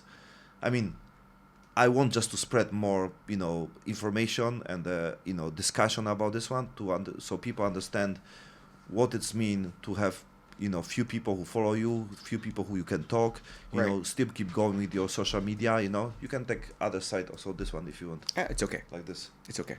Yeah, you want Oh, to you do know like what? this? Let me give that a try. Yeah, it's the same things way. Fantastic. So it's worth to talk about this one because many people like follow something and they chasing something and nobody tell them the truth because nobody want to like expose things like this. I was like, yeah, basically, yeah, I'm famous, but there's no money, man. But people believe there's money, so they invite them, somewhere, and you don't have money to even bring some, some gift for someone, whatever, right? Yeah, and that's So, reality, man. Yeah, That's reality. and we need to talk about the reality. Which is why my guess for a lot of content creators, it's a passion project. Mm. People stay there for, if you stay there for money, and you get it, great. The reality is a lot of people who do it, it's passion. They love it, Yeah. despite the pain of not getting financial incentives out of it. It's a passion project. It is. But at the same time, if you know how it works and the information and how you can, really get benefits from this one, because I'm a big believer, Ikigai. Remember the The story reason with the for why chatri? people wake up in the morning, ikigai. Yeah. So you have 4 things like and it was always like in the spiritual things was always the things what you like to do, what's your passion, like do what you love and everything. It was not, no many people put their on the point about the money, right? So I believe if you do your passion, you can also get money from this one because you become very good on this. But it must be something what you need to talk about this one because it's not something like, oh, you talk about money. No, you find a way to, because if you do it's something with your passion, and passion can be something what you give value to other people. Right. Someone said, if you learn how to solve other people's problem, you will never have problem with the money because then people will be forever grateful for this one. And if you connect with something what you like to do, that's like you in life because you solve people problem. People value this using the money, right, for exchange. And at the same time, they'll be super grateful. Like if you help them to save time, to save money, to solve any problem, they'll be grateful. People pay any price if you help them to solve the problem. That's the reality. And I think like we should more focus like what's kind of solution we give to the people, what kind of help and the support, right? That is a very interesting perspective, and you're making me think. What's your For Relentless, what are some of the problems or opportunities that require at least us, the partners, to capture, to solve? And it's an interesting question that we should be thinking about. What's the answer? Yeah, it's gonna Oh be my work in God. progress, but yeah, it's worth thinking about. I have advice. Yeah, please. Yeah, so you have one more favor. So. Please. So, what if you stream Relentless on the platform called Kick? How do I spell that? KICK.com. KICK. Yeah, so basically the Kick is a new platform, was made connect with the company called Stake. They're also sponsor of the UFC and even F1. So Right. there's this big platform like alternative for Twitch for gamers, but not only, also for the in real life streamers. So part of this one is also fighting with the influencers, which they do in USA. So I think you can stream because it's like a live streaming platform. So I know when I competed last time with the Siam Paragon. So that's also even my medal, you see. Right. Siam Paragon there. Here, up. See. Yeah. And they stream on the YouTube channel. So I see also, I make research about their platform. So on YouTube they don't get much views, but the Kick it's a like a auto boosting platform when also allows That you is interesting. to because there's community. So if you do live on the YouTube, if people don't follow you, the people don't see.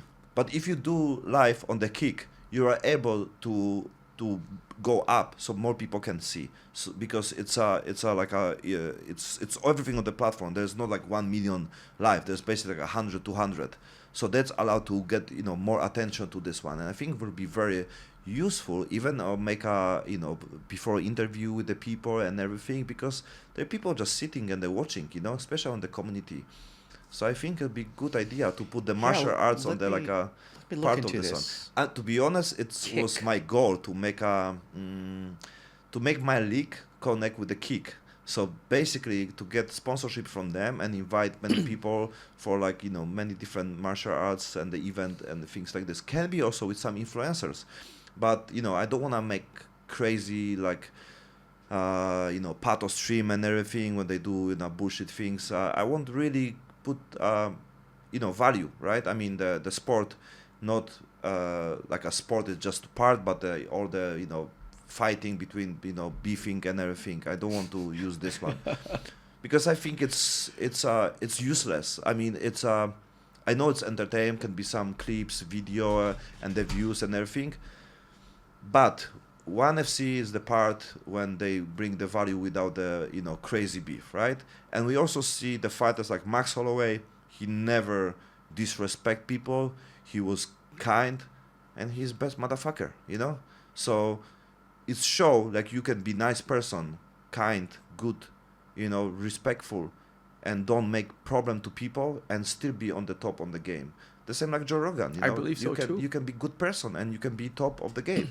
You don't need to do crazy things to compete with some prank on the street when they do jokes and everything. I think it's not necessary.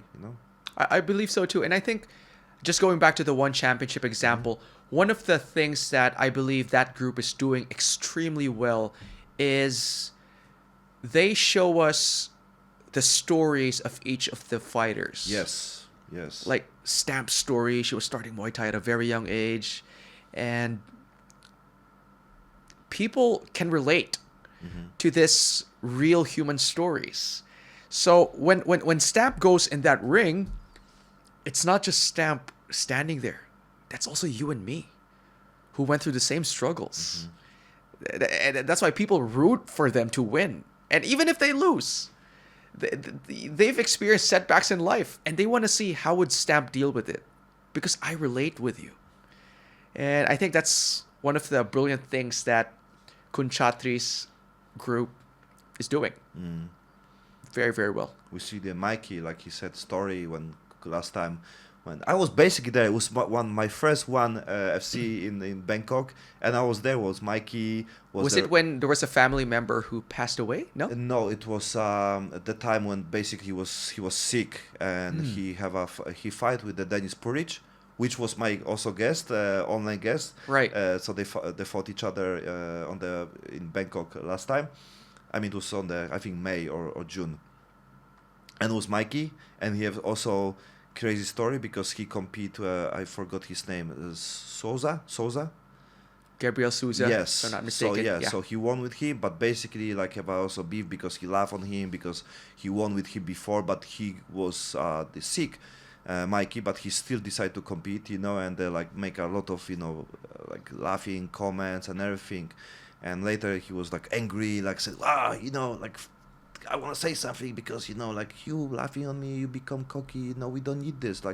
What you coming here? It's 5 minutes and you going crazy. For what?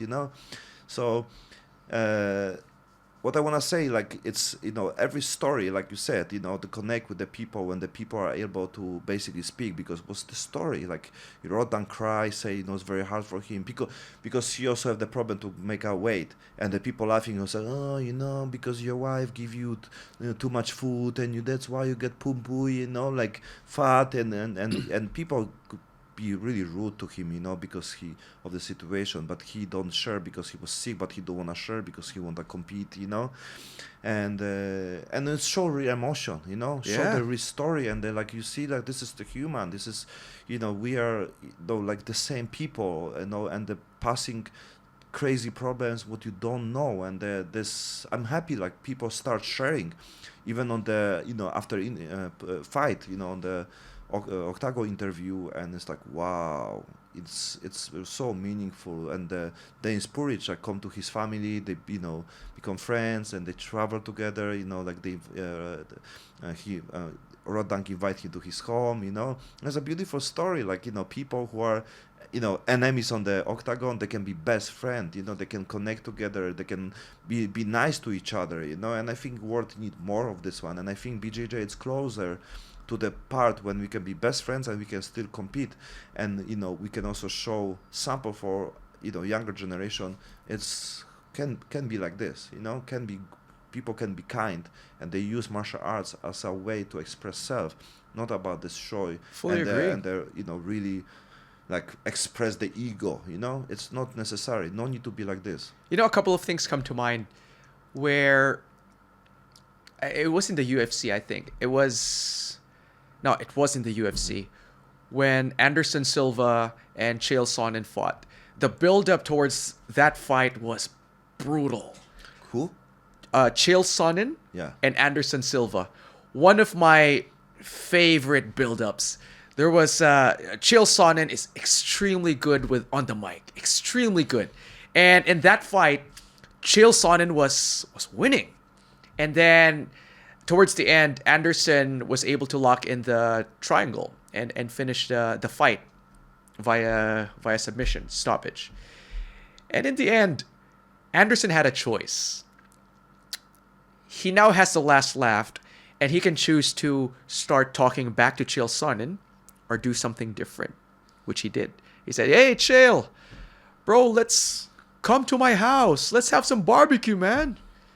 And that was a real humanizing moment, because at the end of the day, you think Chael is a bad person.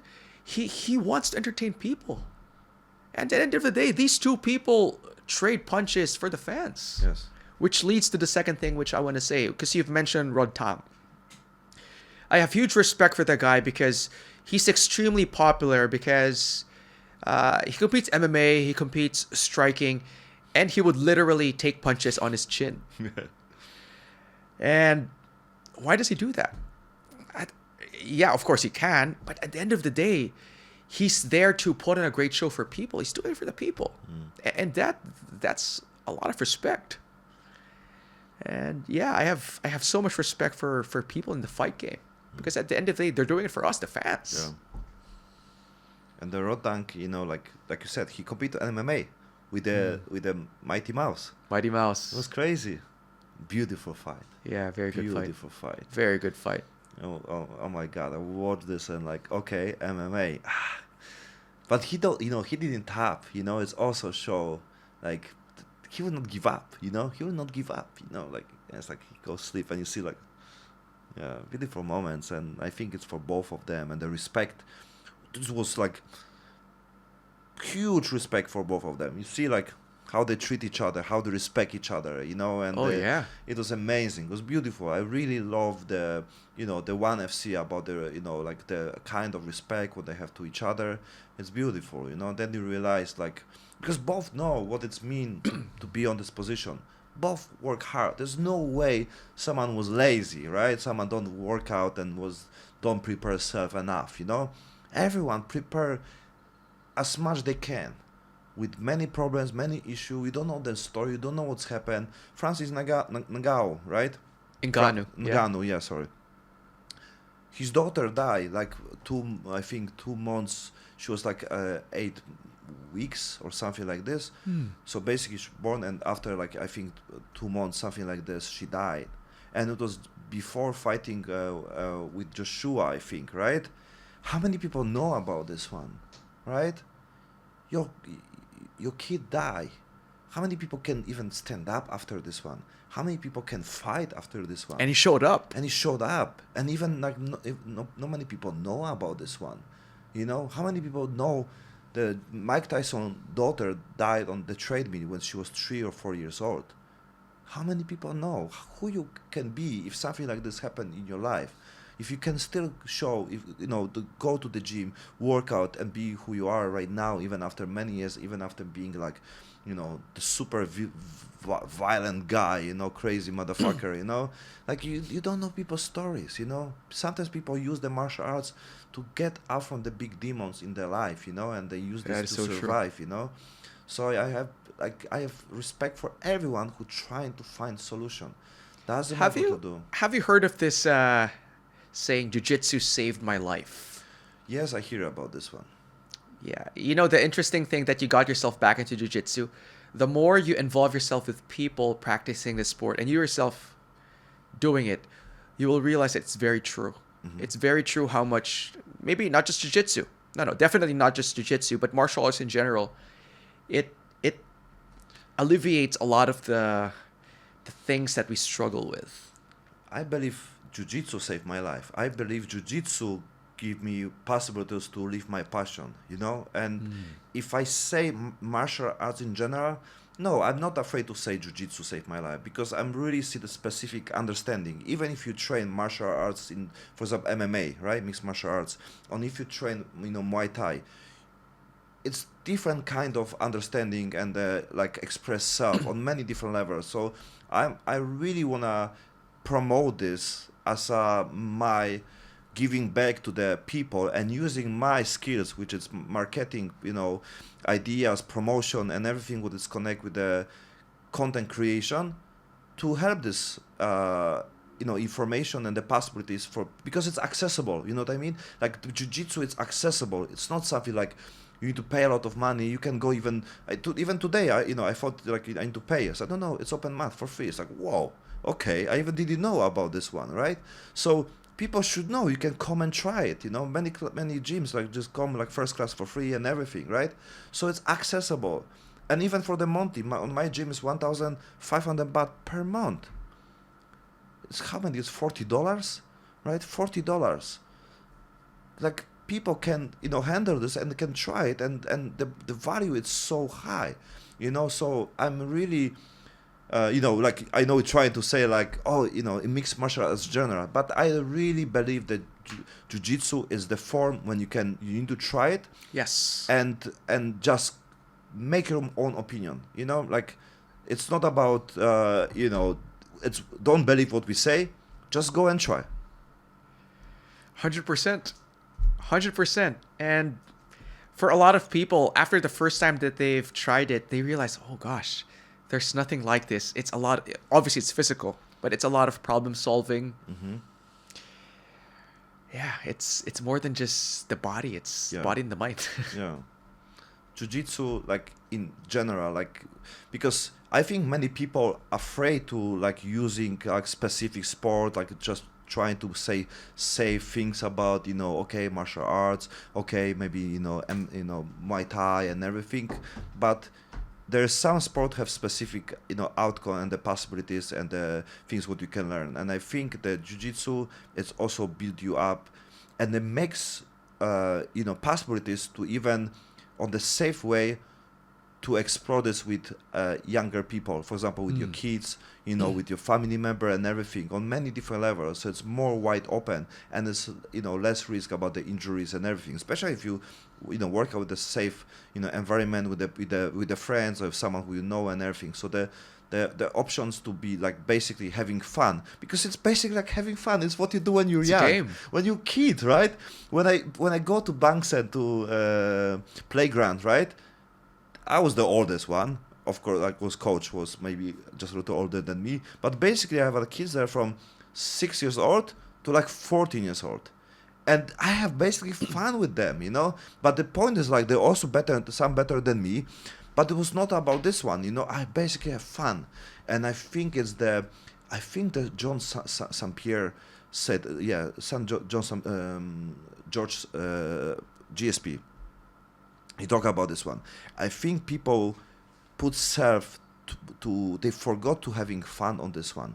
That's why they go, like they go too serious about, workout. They're pushing self to the limit. They're pushing self too much, even of the sparring and everything. And they forgot about enjoy the process. They forgot to having fun.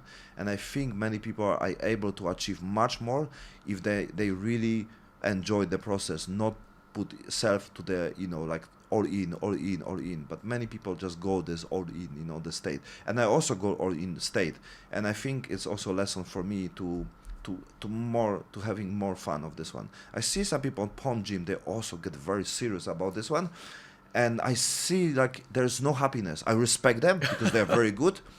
Very, very good. Yes. But I think it's not the point to go like you need to have fun of this one. You need to have more, relax and loose and, understand this. It's just right. It's a game. It's fun. It's a lot of fun. I think the guys in Ponce gym, they have a lot of fun the moment the training ends. Yeah. But during training, that's one of the toughest gyms I've trained in. Really? They produce a lot of winners. True. Great coach. Young is a excellent, very technical coach. He walks at 79 kg, but gosh, he feels like he's 120 kg. Mm-hmm. And it's interesting that the culture they build, it attracts a lot of people who really want to push, achieve. Yeah, it's a great group. Very strong team. So it's so much field about in BJJ in general because There's it's so much. field, even about the people who want to achieve, but at the same time the people who want to have fun. So I think I believe the future it's promoting this sport, this competition, and like a free time spending for many different variation, and it's we need to evolve. We need to also adjust what allowed us to having fun, and I think the BJJ is very close to this one because it's even rolling when you're kids, when you have a brother, sister, and everything, you play this. Correct. You play this. So like even like many sports like evolve, they change rules. Even about in general martial arts, you have kickboxing, K1, and everything. It's evolved. Depends, on the country and everything. I think BJJ it's also the part when can be, for example, family BJJ. Correct. When you come with the kids and you basically roll, let's on the you having fun. And so I think many people need this. Like imagine having kid when you go for Sunday, instead of going to the mall, you go on the mat and you just Or roll being on together. your iPad. Yeah. Imagine this one. You have a Sunday mat, Sunday open mat for family. It's a beautiful moment. If Absolutely. Today was basically family, right? The kids didn't roll. I don't know why. But yeah, we'll motivate him. Maybe we'll create the project so then we'll be the part of this one. So yeah, that is interesting. I like what you said about jiu-jitsu should be fun. And in my own experience, I've been training the art for almost 15 years. And what I do find is that for BJJ businesses like academies, for every 10 customers that they have, on average, 1 out of 10 would be a competitor. And 9 out of 10 would be hobbyists who want to do it for fun. Mm-hmm. However, in terms of the effort that the industry spends on itself, I would say that a lot of effort is spent on, competitions, showing who's the best. And that's 1/10 of the market. Mm-hmm. And this is an interesting opportunity and challenge that the industry can solve. How can we start looking at addressing the needs of that 9 out of 10? The hobbyists, those that want to do it for fun. Mm-hmm. Yeah, let's face it, even competitors want to do it for fun. Yeah. But a great majority wouldn't want to compete. Yes, and I see I was putting myself on some level I need to compete. So I think it was not like natural because when they even asked me if I want to compete, so I thought there's like some process of this one. So you're right about this one. I think 90% want to be the hobbies, but they thinking there's some pressure. They need to be like, compete. Maybe that's why they give up, or maybe that's why not come often like they can, because they thinking there's some tension, like they need to go somewhere. There's some goal. They think there's really like a destination, not the journey. They don't need to compete. They don't need to be professional. They don't need to get any belt. And it's not also make a, level of competition like, oh, you have this belt, I have this belt, oh, I'm better than you. So it's I think with something what can be discussed, about the possibilities of the being like a hobbyist BJJ, even make a separate, because maybe sometimes if you go with the people who compete, you don't need these things. You just need to basically, you can learn also different things. It's also allowed more people who can live with this passion and be, for example, person who want to teach, for example, families, totally different game. You focus most on the fun, maybe different rules, Could be. Why not? It's something worth thinking about. It's interesting you touched on competition because you just did your first competition recently and it ended pretty good for you. How was the experience like?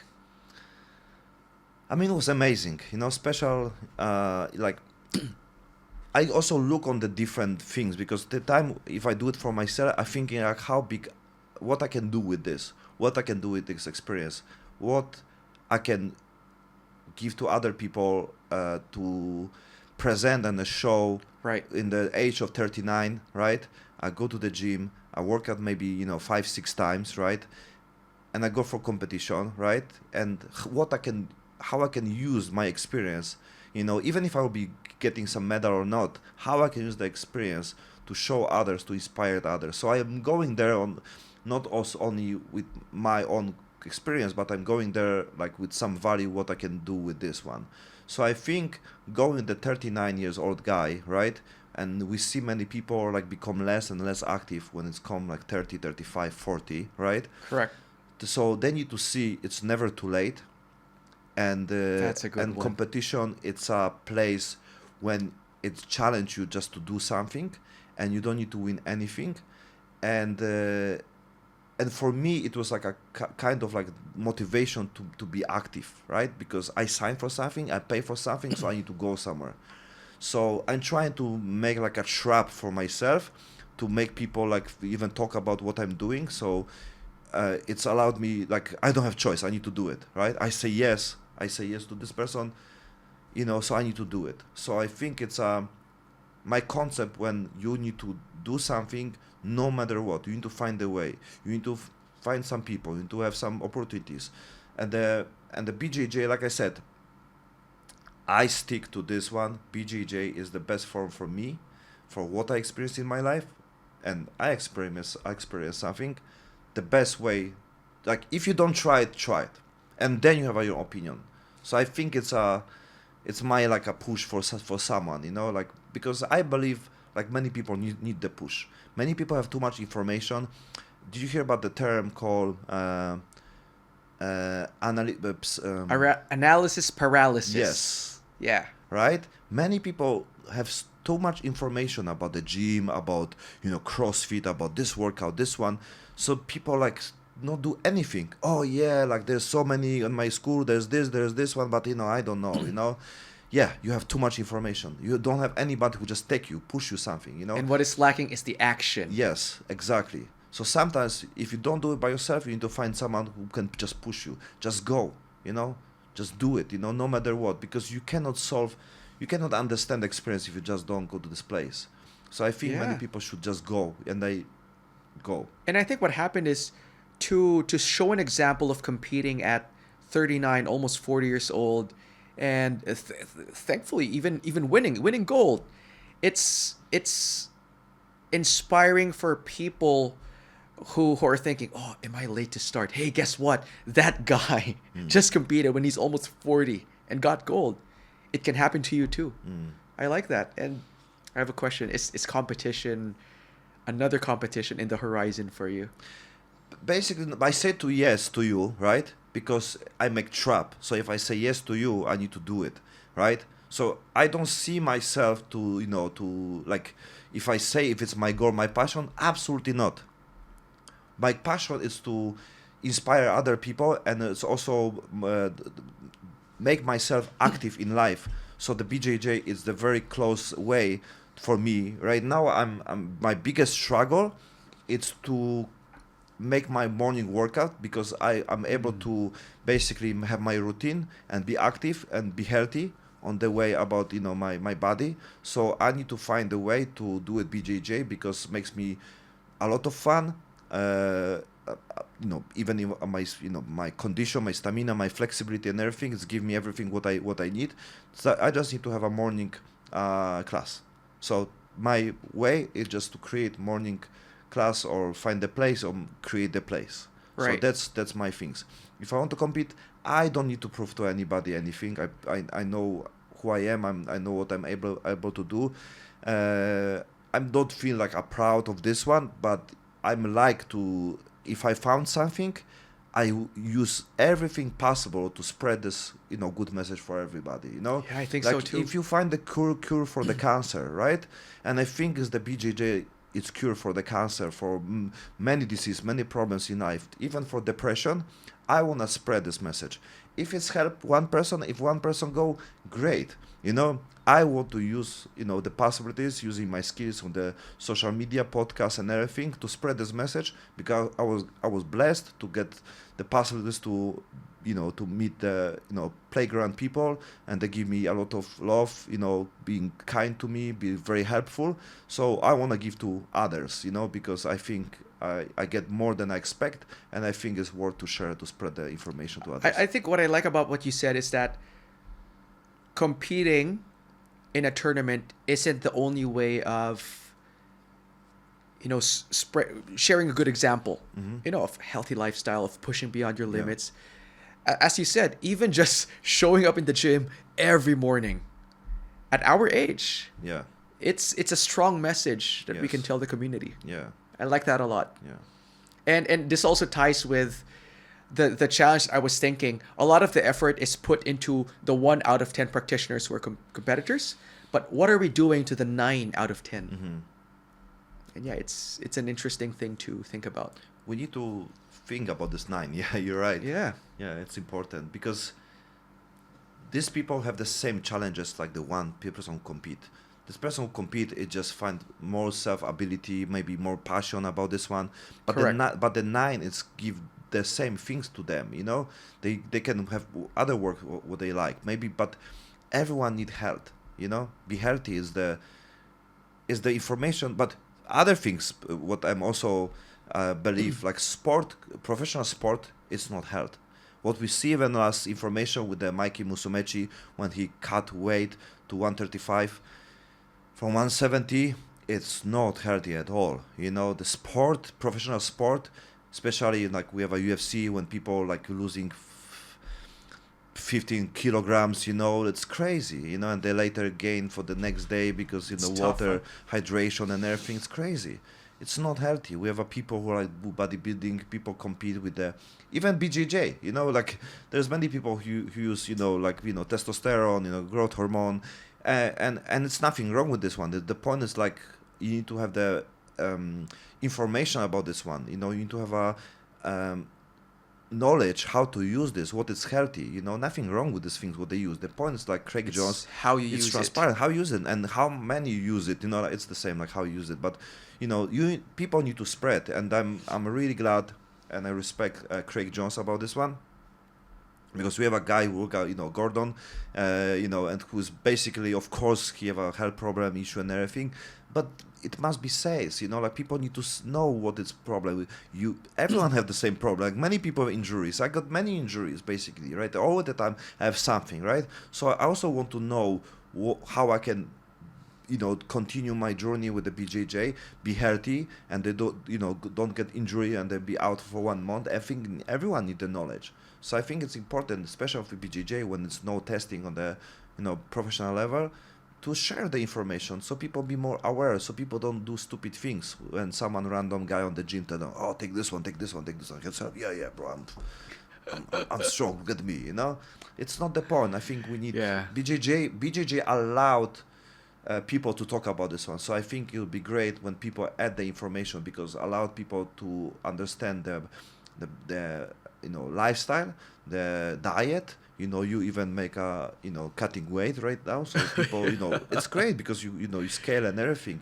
This information are amazing. Like people need to know how to do it. I always see just internet, but if I don't see on the real person someone really do it, and okay, that's how it looks like. Okay, so I can get my scale to the restaurant. Oh, okay, so I can make picture of my food every time. That's okay. Yep, and stay within the 800 calories budget. 800 calories budget? You have 800 calories? No, I think I just said 800 because the meal we had today, it's roughly 800 calories. Yeah. So I still have some budget for a good dinner tonight. Let's make some break. And Mario, just on the topic of podcasting, Can you imagine that, Rogan, he was way, way, way ahead of the game, and he mastered this art. And that's one of the things that I find insightful about this conversation that we're having. I think the second one is, if you think about podcasting, a lot of people say that, oh, it's the new form of media. But what podcasting really is that it's a dialogue, it's a conversation, and humans have been having conversations for thousands and thousands of years. And podcasting is just a way of, if you can eavesdrop, almost like capture a conversation, what would it be? And then came podcasting. Yeah. So it's pretty fascinating. Yes. And I think right now is because we lose because of dopamine, what we have every day, scrolling, getting instant Gratification. gratification and emotion and everything. So we become very addictive to this one. And basically, it's my expertise and the understanding how everything works and why we cannot focus much about something with it's like 30 minutes or 5 minutes. We get bored because we don't enjoy even the process. So we want the feelings right away, more and more. We also don't understand how our system works, like a dopamine, because every time we have a good day, every time, basically, to be honest, I tell you one thing. After winning the gold medal on the Siam BKK Brazilian Jiu-Jitsu, I was drunk the same night. The same night. And I think was the point was about my dopamine, Of course, was connected with situation and everything, but doesn't matter. It was, the dopamine level was that high when you basically wanna still keep going with the dopamine, because even if I understand how my body works, I was aware, I still go on this day. I was drinking. I doesn't matter if what people understand drunk. The point is, I drink, and then I meet someone and everything, and then I realize like, oh my god, like the drop was also that level, like was the high, right? So I see I know on the biological way how it works. So if you have a great day, whatever, if it's you win something or you have a good day and you have a nice time and everything, even if you go with friends and everything, the next day it's always dopamine drop. It's natural effect of our body.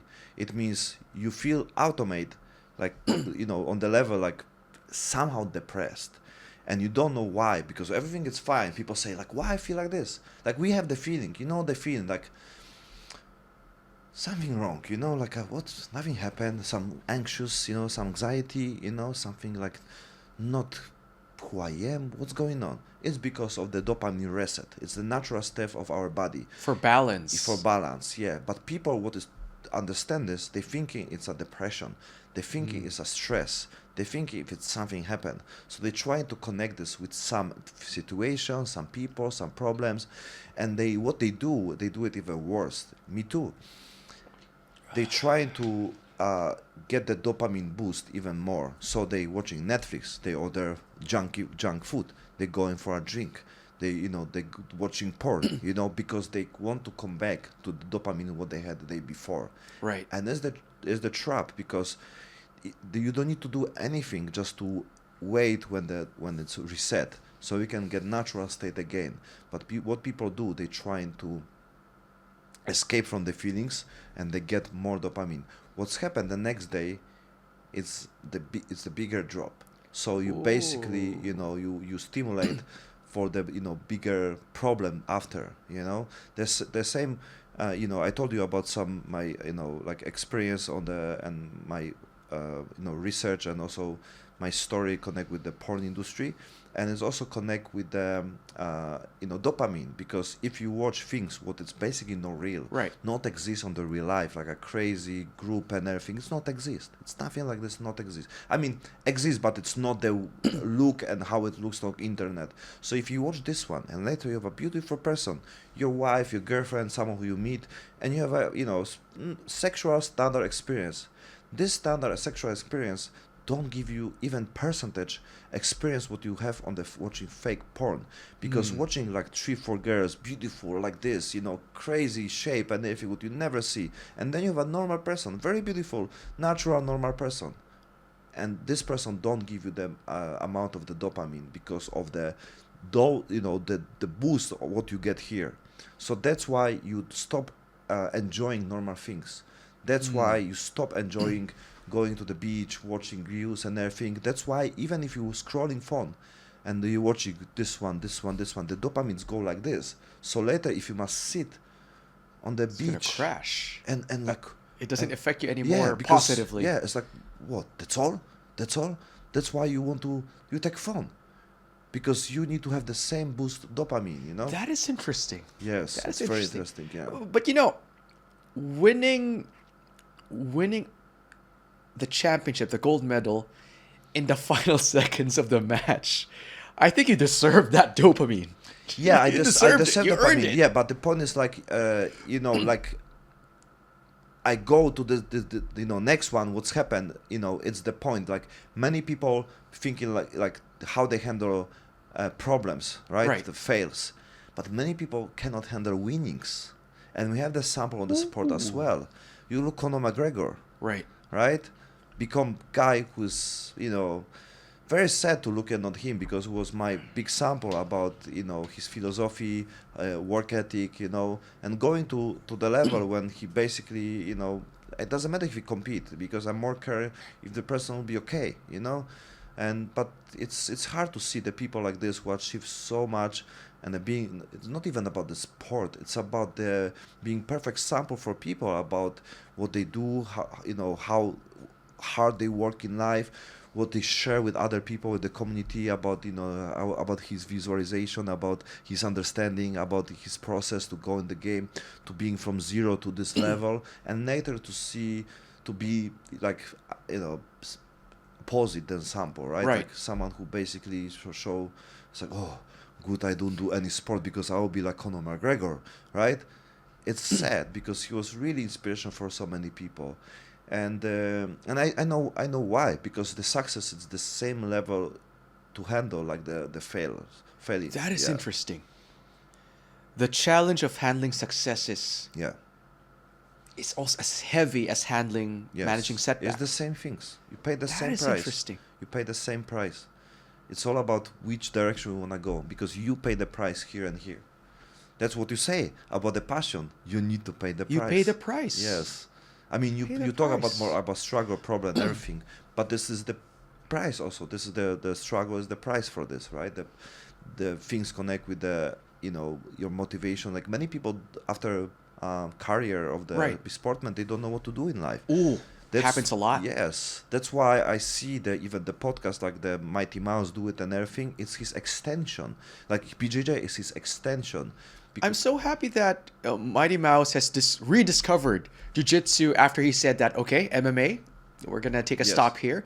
And he's having a lot of fun. And the content of him, competing in IBJJF tournaments, it's inspiring that he's still going at it. There was this one clip where he competed in the absolute division. Mighty Mouse is if I'm not mistaken, a rooster weight. Very, very small guy. 125, yeah. And he competed with really big guys and did well. Yeah. That's inspiring. Yes. And he said before, tell my wife and my kids I love them. Can we go back to what you've said about dopamine? Because I find that interesting. Because from my personal experience, one of the reasons why I enjoy competing so much is that, you go to a tournament, that anticipation, that nervousness, that excitement. Oh gosh, I love that so much. I love that so much. For some reason I get a kick out of it, and I want it this week, and the next week I want it again. The week after I want it again. And that's also the reason why I just keep on competing and competing and competing. That rush is priceless. Could that be dopamine too? Yes, but you use this for the good things. I mean, you take care of your heart. So basically there's two ways. One, which is give you like a dopamine using, drugs, like something what can destroy your body. And you have other dopamine which is build you up. Like ice bath. It's basically something what you don't like, and you basically give you dopamine also, right? Right. So you do it on the good way. For example, gym, it's also give you dopamine, but you do it on the good way. So everything what has built you up, it's dopamine, but you use on the positive way, positive Correct. impact. So it's absolute dopamine. You just found it's also complete your life. You live your passion. So you use, it's like an ego. Ego is good or bad. If you use your ego to create the possibilities to make your life like you want, keep you going with the passion and everything, like be constructive and the creative and the way like productive, right? Sometimes with some issue problem and everything, but you use this as a good way, it can be productive, like Yeah, everything. I like your example when you used ego. We're in it's almost always frowned upon by people, but when you really think about it, depending on how you manage your ego, Yes. it could be good or bad. Yeah, and I believe there's no ego, to be honest, because ego is the concept of I, and the I basically it's not separate things. It's you. So basically, there's no ego, because if the ego, who said there's ego, right? So it's connect with the I, but the I basically is like it's like a outside things, but there's no outside things. It's just you. So we create like external things kind of with Right. the ego, but it's not exist. That's why many people trying to don't be I mean in general, like trying to escape from ego, trying to manage ego and everything, but ego not exist. And more you try it, more harder you try to find strategy, it's you're on the like trap, right? Because Absolutely. yeah, so you're trying to basically like avoid something what it's not exist, because ego want also to avoid ego, there's the same structure, In a lot of ways, it's ironic too. yeah. So, and the dopamine is, you come back to the dopamine. I think your understanding and the chasing and everything is good, positive outcome. Your body get better. That's good. You feel good and everything is great. The problem is about to destroy your body, to destroy your life, to use the substitute of the relationship. If you use porn or dating app and everything of form of the creating substitute for the relationship or for pleasure, Right. that's the problem.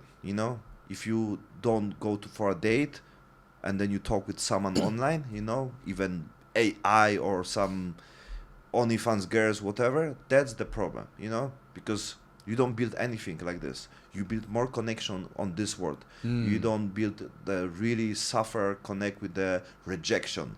You don't have rejection on OnlyFans. You just pay Yeah. $5 and she'll love you again. It's you Yeah, don't that's learn important nothing. too. Yeah. You learn a lot of things. I mean, on the BJJ and everything, it's absolutely, dopamine. It's a hormone. You cannot escape. It's like endorphins, the same. It's hormone. So it's natural. The point is like it's working when you experience things. But also if you enjoy, for example, like if you go gym, like people like now used to go now with the iPad, watching movie, right, listen music and everything. They use this because the level of the focusing and even the structure it's not enough, so they need to extra boost because they will feel bored if they don't use the music. So that's why I don't use music when I go gym. That is Yeah. fascinating. Yeah, because then you create a extra thing. So if you listen to music all the time and the next time your phone not working, this one, you will lose like 50% of motivation and energy.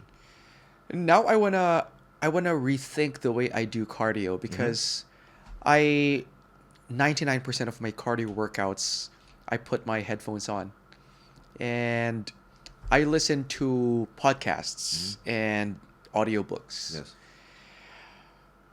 Would that be the same? It's also like you add, the point is like how to manage the dopamine is to be more focused. So that's why we get distracted and you don't really, like people say like I'm multitasking. No, it's there. Nobody's multitasking. You just don't have enough pleasure or focusing for the one thing. That's why you do it more things. There's not such a thing like a multitasking. The right now scrolling, it's destroy our dopamine system. So you need more things to get the even keeping you on something. That's why people sitting watching movie, having computer, having other things with the other stuff, and they have a phone here to check in all the time. They cannot be focusing on things. And the point is how you can be better on this one, just to do it one things at a time. Right. So that's why when you eat food, you eat food, right? You don't watching your phone when you eat food. But nowadays, people cannot do it even this. People cannot eat food just eating food. People need to have a phone because dopamine, it's, they rise the level like this when they don't have the other, substitute of dopamine. Right. They feel like empty. They feel like something's That's lacking. why they have to add and add and add. Yeah. And this is what I like about jiu-jitsu, because we see a lot of people who do workouts and they watch movies Yes. at the same time. Can you imagine yourself in sparring in jiu-jitsu? Oh, by the way, and you're also watching a Yes. movie. You cannot Yes. do that, man. You Yes, cannot do that. that's That's what I like about jiu-jitsu. Yes, you need to be focused on this. Even when we've been on the Kauai BJJ camp, right? It's basically like we almost not use the phone. Like even after when we have our dinner and everything, we talk each other and everything. Nobody use phone. Right. So it is also beautiful to also show like we are able to do it, and it's also like disconnect us for the things, and they create connection between us. That is interesting. When is the next Kauai I think BJJ camp is going to be? 6, 7 October. Yeah. 6 and 7 of October. Yes. Yeah, if the camp where you can disconnect with these artificial dopamine producers, yeah, that's pretty good. Oh, I also heard that they're getting one championship athlete, Denise Zamboanga, Yes. by end of October to do a no-gi submission grappling Yes. camp. That's going to be interesting. Yeah, I would definitely want to go. I'm definitely want to have her on my podcast. Bro, I've trained with Denise. So Denise trains in Origins Jiu-Jitsu in Manila, Philippines, where a lot of my friends in the Philippines also train in. It's also one of the Relentless venues.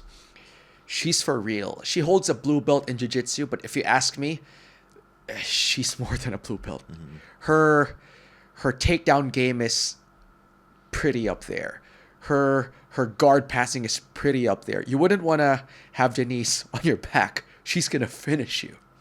And I think this is a great opportunity. I don't see when Denise wraps that one championship belt around her waist, having her in a seminar wouldn't be this affordable ever. So it's great. Yeah, It's great to go for this Yeah, experience. and I think she have the possibilities. I saw her. I love her. Like, damn, like she go all in, man. All in, she man. go all in. She go the step forward, constant, pushing, on the. She like, pushes the pace. Yes, she create basically the pace on the octagon. This is like, yeah, I'm really was fun before even I know she won't be Koya. It's like, wow. And also like, and you already know she's Filipina, right? Yeah, she is. It's Zamboanga She is. because it's Zamboanga is one of the cities in the south of the Philippines. Yes. I'm Filipino, by the way. Yeah. So what's your favorite island and the place in the Philippines? Ooh, good question. And there are over 7,000 islands, so I'm gonna be making enemies with 7,000 people. But Now it's would 8,000, say- almost 8,000. Now I it's would like 7,800 islands. a lot. There is this. Okay, I'm gonna mention two if that is okay. For a holiday, there is this nice island called Boracay. It's in the center of the Philippines. People say it's touristy, but if you really go to the non-touristy spots of the island, it's beautiful. White sand beach. There are uphills, downhills. You can do cardio. They have Muay Thai gyms, MMA gyms. Beautiful place. So that's number one. The second one is it's an island in the center, also in the center of the Philippines. It's called Cebu City. What I like about it is if you want to experience a city life, you can get it. Also, just an hour drive, you can go to the beach. You can go whale watching. You can jump in the waterfalls. You can go rafting in wild rivers. It's beautiful. Everything you want in the Philippines, it's in that place, that county. And the jiu-jitsu is immense. The level of jiu-jitsu in Cebu City is really, really up there. Now, it gets pretty competitive too. I like those two places, Cebu City and Boracay Island. Cebu, that island, Cebu and Boracay. Yeah. How about you? Because you've spent quite a long time in the Philippines too. Yeah, so my favorite is Kalinga. It's not island, it's the mountains. It's still the Luzon. Luzon Island. Yeah. What do you like about Kalinga? It's a history and the story connect with the one God, Apple one God, Right. and all the community there, the people there, the amazing tattoo artist, and Right. the people who are super kind to be your host and welcome you all the time when you come, remember you, have place for you, have food for you. So it's so cool, and I feel like at home there. I've been like there like 10 times, Right. and like it's far, so many people even don't go there because it's a 12-15 hours ride. And the Sagada is also beautiful. Beautiful place, right? Yeah, it's the places there that like connect with the also food and coffee, right? Which is, we are fan of coffee, so they have a Sagada coffee. So yeah, I love mountains. I definitely love mountains. You know, the people the Filipinos whose ethnicity would be in the mountains, they're also, dude, fierce combat sports athletes. For some reason, their mindset is, they have this indomitable spirit. It's hard to break down their spirit. We ran a handful of Relentless events in the Philippines, and those that come from that region, the mountain province, bro, the relentless pace of just pushing it and pushing it. They would go for the submission. They wouldn't be satisfied with just points. Marshall Kawis, Arvin Jose, super high level athletes. They put in a great show. Have you done martial arts or grappling in that area? You mean on the MMA? In that mountain province, Yeah, when you basically went there? no. Like I didn't. That's what you said. Is like I never experienced like MMA on the like martial arts in general in the Philippines. Like yeah, so weird. I don't know why. I have a guy who friend who did Kali martial arts. He was trainer, coach. Beautiful art. Yeah, but I also treat this that time like quite like not like mixed martial arts. I treat this more like a spiritual expression, something like a body movement, something like this. The time when I practice more my spiritual awakening time. Were you in my able to life. practice Kali? I do it with like a sword, but like I when he practiced and everything, I also like realized it was more not about the martial arts. You realize it's more like a like I said, like a more expression, like Right. some way of dance movement. So something like a capoeira, right? It's the same like a dance movement, but the same martial arts, So, but I like the forms of the expressing self. I'm basically have on my own. I call this DMT, dynamic movement therapy. That is... Yeah, and many people say I've never I heard said, of that. Yeah, because it's mine. I create. Oh. Yeah, so and people know DMT as a psychedelic, right? Exactly. I was Yeah. thinking, I also have my DMT. Oh. Yes.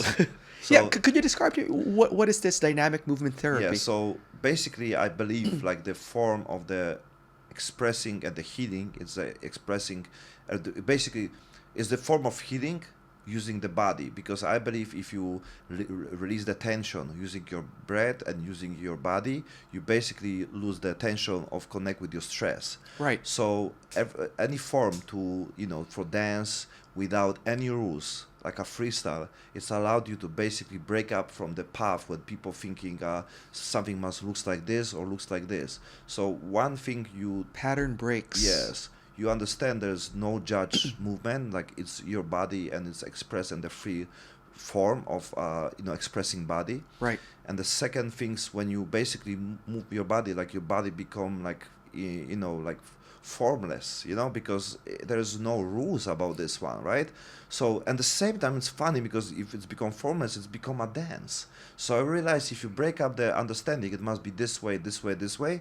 It's become beautiful anyway, Correct. Yeah. And then I also And that's even mentioned. It's therapeutic. yes, absolutely. It's it's many different understanding about this one from the many spiritual teachers, but at the same time I use like my body because I love dance, right? And at the same time I like the the holistic understanding about mind, body and soul, and I see so much connection with this one. We're basically using your body on the music. It's also important in the music, the vibe and everything. And funny because I know the guy from Poland who created like a kind of spiritual music, but he also used his sample the beat and everything for the popular rap song. So I was like wow, and you thinking like That is super like a interesting. tantric, like a like a music, like shamanic sounds, right? Right. And he used the shamanic, the music for the like a bass for the hip hop and the rap song, in Poland. That So, is yeah. interesting. And I use this, and I try to also promote this and express, and using DMT, because I'm a big believer in every form of expressing self, which the pioneer of this one, what everyone knows, was Bruce Lee. Like he said, if you want to be really true to yourself, like the expressing body is the highest form to existence. So he said, empty your mind, be formless, right? It's like the expressing body Be is like water. be like water, right? So we know that you need to find the best way to express yourself, even through movement, even through speaking and everything. You need to release everything what is inside you and share with others. So on this case, I use for like a podcast for express myself with my experience, with my talk, with my guest and everything, just to release things what is inside me. The second things, the body through BJJ. So Right. this is my way to fulfill my things. And the third things is the heart. It things what you really love to do, right? So it's combined together, because it's give me really happiness if I combine these two, right? So like a David, my previous guest, who was a Genjitsu practitioner and basically multi-level artist, That guy's a martial genius, artist, man. right? Yes, Martial this arts guy's, genius. yeah, it's amazing. He combined Japanese philosophy, connect with also, like now it's even gun tactics, when it's also you need to understand concept about emotional like protective and emotional balance life. So, and he was my guest. It was amazing conversation. And then you realize like every form of the understanding, it's like you have a pen, which is your soul, your option for getting money, being smart, finding your things what you want to do. And the second, you have a sword, right, which is basically your power, your energy, your ability to protect self, your ability to basically express yourself also, right? And Right. the two form, it's also connect with the heart, which means combined with the things what you love to do, what you give to others, what you really passionate about. So if you just have the pen of the money, but you don't have the sword as a strength. And we talk about Mark Zuckerberg, right? Like he do BJJ. Why? Because his level of having pen, having money, was that high. So then you need this in your life to fill the space, because you want to express yourself fully. Without this one, you'll be like, walking money, and without the soul, without understanding, without knowing yourself. So the BJJ was for him was the way to express himself, which Yeah, is also To express and also to know what Yes. you're all about. Yes. So Yeah. we have another big promoter for BJJ, and I think we need to get him a call. Yeah, I think what I like also about Dave is that I train with Dave every so often, and he uses the principles of the other arts and applies it to jiu-jitsu. And he taught me that, yeah, you would think that they are all different arts, but at the end of the day, it's about the art of the human body and how he transplants concepts from one art to another to another. Yes. I think it's valuable. Yes. Yeah, great guy. So what's your vision, and what kind of events you have soon? I think you have in Bangkok. I think that's why you're here. I mean, in Thailand, right? The second question is easier to answer. So we have an event coming up on October 12th. That's going to be in Manila. And I think there are 12 fights in that fight card. It's already full. And it's going to happen in Open Match Studio in the city of Makati, within the bigger city of Greater Manila. So that's going to be interesting. October 12th, about 1 p.m. And then we're going to come back to Bangkok a week after for October 19th. It's going to be Relentless Bangkok. It's going to be held in Ninja School Saturn in Nang Linchi Road. So that's a Saturday. And then we fly back to Manila on November 23. And it's also in Manila. It's a sub-city called Parañaque City, November 23. Yeah. And then in December 14, we're coming back to Bangkok for another run. And then in February 8, we're flying to the islands in Bacolod City, by the way, which produces some of the most exciting super fights we've had. So yeah, a lot of a lot of confirmed shows coming up. And in between the dates I've just mentioned, more cities will pop up, hopefully. So we can provide more experiences for people to, go into a low stakes, lower pressure event to test their game. I think the second one that you've asked me, what is the vision for Relentless? That is very difficult to answer because our initial intention for the promotion and how it is now, it has changed. And I foresee that it will constantly change. And what I like about it is that myself, my partners Jan, Mara, Richard, we will continue to evolve the vision of the promotion, the brand, together with the people who are now part of it. It's no longer ours. It also belongs to Jax, to Blaze, to Boss, to the people that share the Relentless stories. And as long as people continue telling their tough 10 moments, their relentless moments, it's going to evolve. Now, how is it going to evolve in the coming months? Oh, that's going to be exciting. Yeah.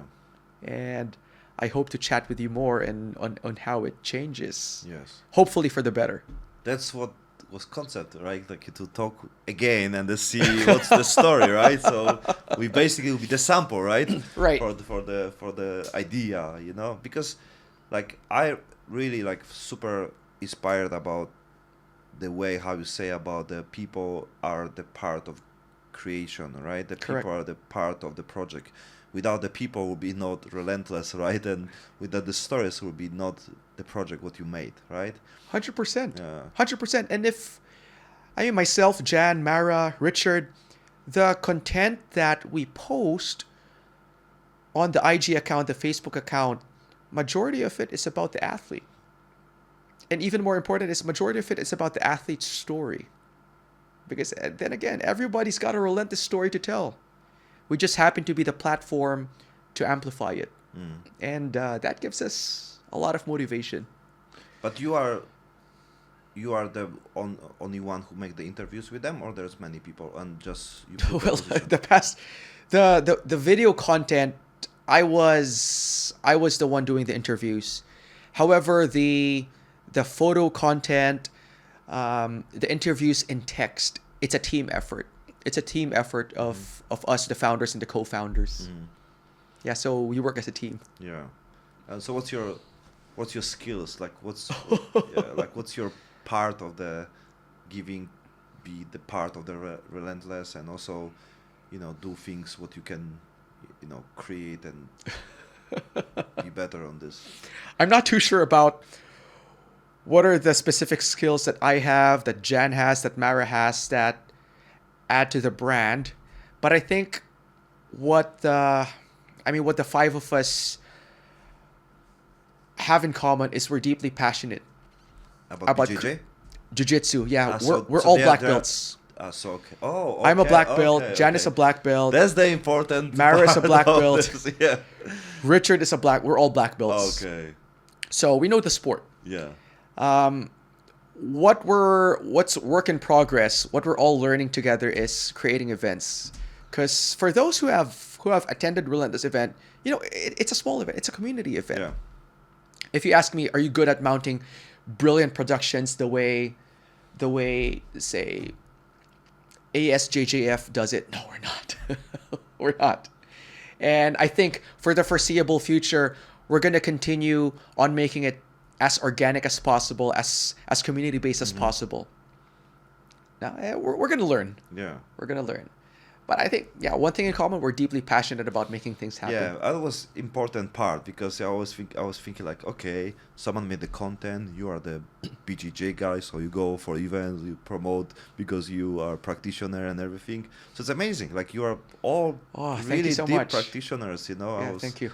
It's really mean a lot for me, because I believe if someone, like even on my project, I want everyone to be active. I cannot imagine like have someone on my team when we talk about the health, we talk about the sport, we talk about lifestyle and the living passion, and someone struggle, someone, oh, I don't like doing this one, just do it for you, just to make the content, but I hate this. It's like, so you're on the wrong place, man. Like, you should not be on my team, if you don't do what you love. Like, I mean, first of all, we can find a way, right? So I always have my people like, you like to do this one? It's like, I don't like it. But which part you like it and which part you don't like it, so we can find a way. And it's like, oh, I don't like this one because so much time. It's like, let's find someone. It's like, damn, really? It's like, yeah, we find someone who like to do this one, right? And then you learn a lot. You pass the pain, right? You learn about something what you don't like it, but you learn so you can teach others, and then someone can do therefore what they can like. That's the big part. But I'm really surprised.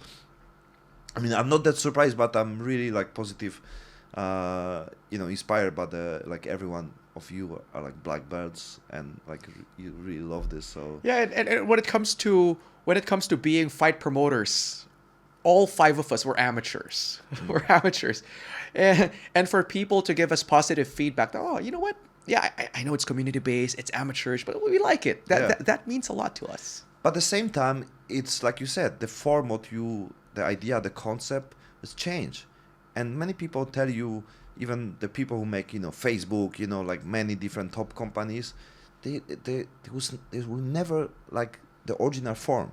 It will evolve, it will change, it will get like, even today we create so much ideas what can works, maybe it's evolved to other part, go from here, like you share with them, like there's so many ways, and if someone put on the action, they test trying and everything, there's so many possibilities, like I'm the same like you. If I go to the place and I see like, wow, like someone create this, it means I can create also. At the same time, I see if it's some negativity on the world who control us, create us, and make things happen, like the social media to take our time, attention, everything. It's like, if they made something like this, I can make also alternative for this. So because someone made us to stay there, so I can make someone who stay here. It's the same energy, it's the same human being to make this. So why we cannot make other things which is more positive, right? It's possible. Everything was made by human.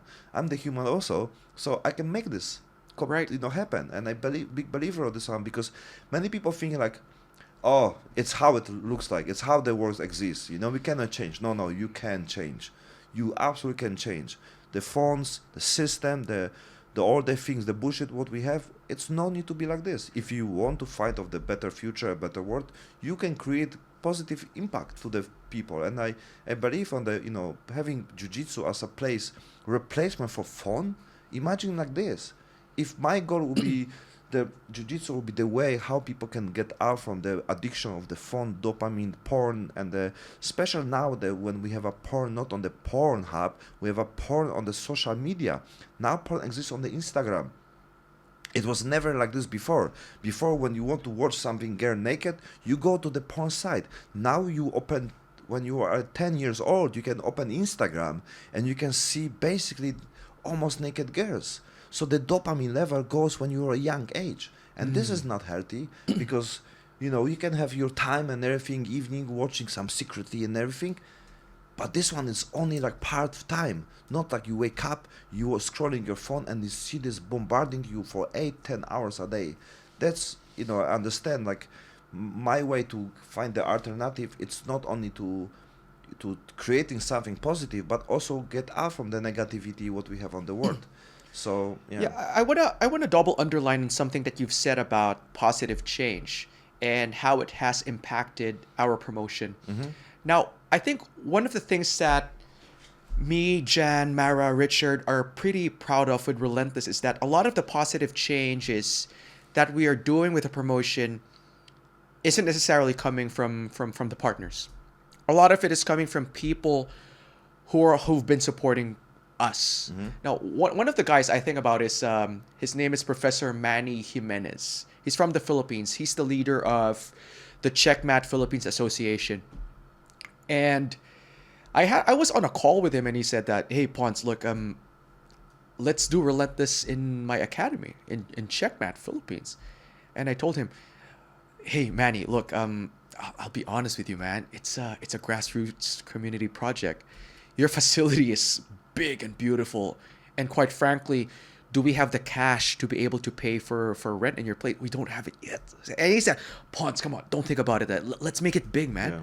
Let's make it happen. So all these people that have been helping us make it better and better and better has contributed a lot to the positive changes that we're doing. And I've spoken about Relentless Bacolod, which has mounted some of the most exciting super fights that we've had. And a lot of that was made possible because of Professor Manny's help too. So our partner in Bacolod City is also under Professor Manny's association, Checkmat Philippines. And they've been collaborating with us, helping us tell the story Beautiful. of Relentless to everyone else. And we're grateful. Mm. I like that people are now co-creating the brand with us. Mm. And that's something we're so grateful for. Yeah, yeah. That's all. It's all about. But I think it's a part when some people don't know they can be really helpful. You know, like even if you spread the message, like you are open for supporters, you are open for sponsors, you are open for people who believe the same value what you believe, right? Because many people, they want to help, but they don't know how. You know, like even about reach you, even about talk, because basically it takes me more than 1 month to contact with you. Yeah, almost 2 months. You didn't see my message. I even comment on the site. But you know, I'm saying this because it's also part for improvement for many Thank you. people. Because Thank you. the part is like I see on many people, like they, you know, they can have like email, right? Because you know, the same time, like, you know, there's people who we need to take care of, and I'm also trying to always remember about having one person who I respond. If I cannot respond for one person, how I can have a community, how I can have the fans, how I can have the million views, people who support me, right? If I cannot reply for one message. And nothing wrong, because it's also the system, how it works on the social media. You need to also follow someone, they need to also follow you, and the message will be visible. So it's not, you know, your fault, it's the system fault. But at the same time, you can be, for example, email, like for like some information, you know, send email and everything, and you can have one email to, you know, get always check, and also if there's something important, you can get the message directly, because if people can just contact with you and you can in response, you know, because can be more important than me, you know. This is great feedback. Yes. Honestly, yes. this is great feedback. If you ask me, Ponce, how can you tell the stories of more and more people about their relentless struggles and overcoming adversity if you cannot even respond to a conversation? And that is a good action point for us to make the brand better, to make the service better, and ultimately to make the product better. Yes. Yeah, it's and the same it's time much you can appreciated. also, like, you know, put some information. I think even I talk to myself, but you know, like if someone has something to share, want to share, right? Like have relentless story, right?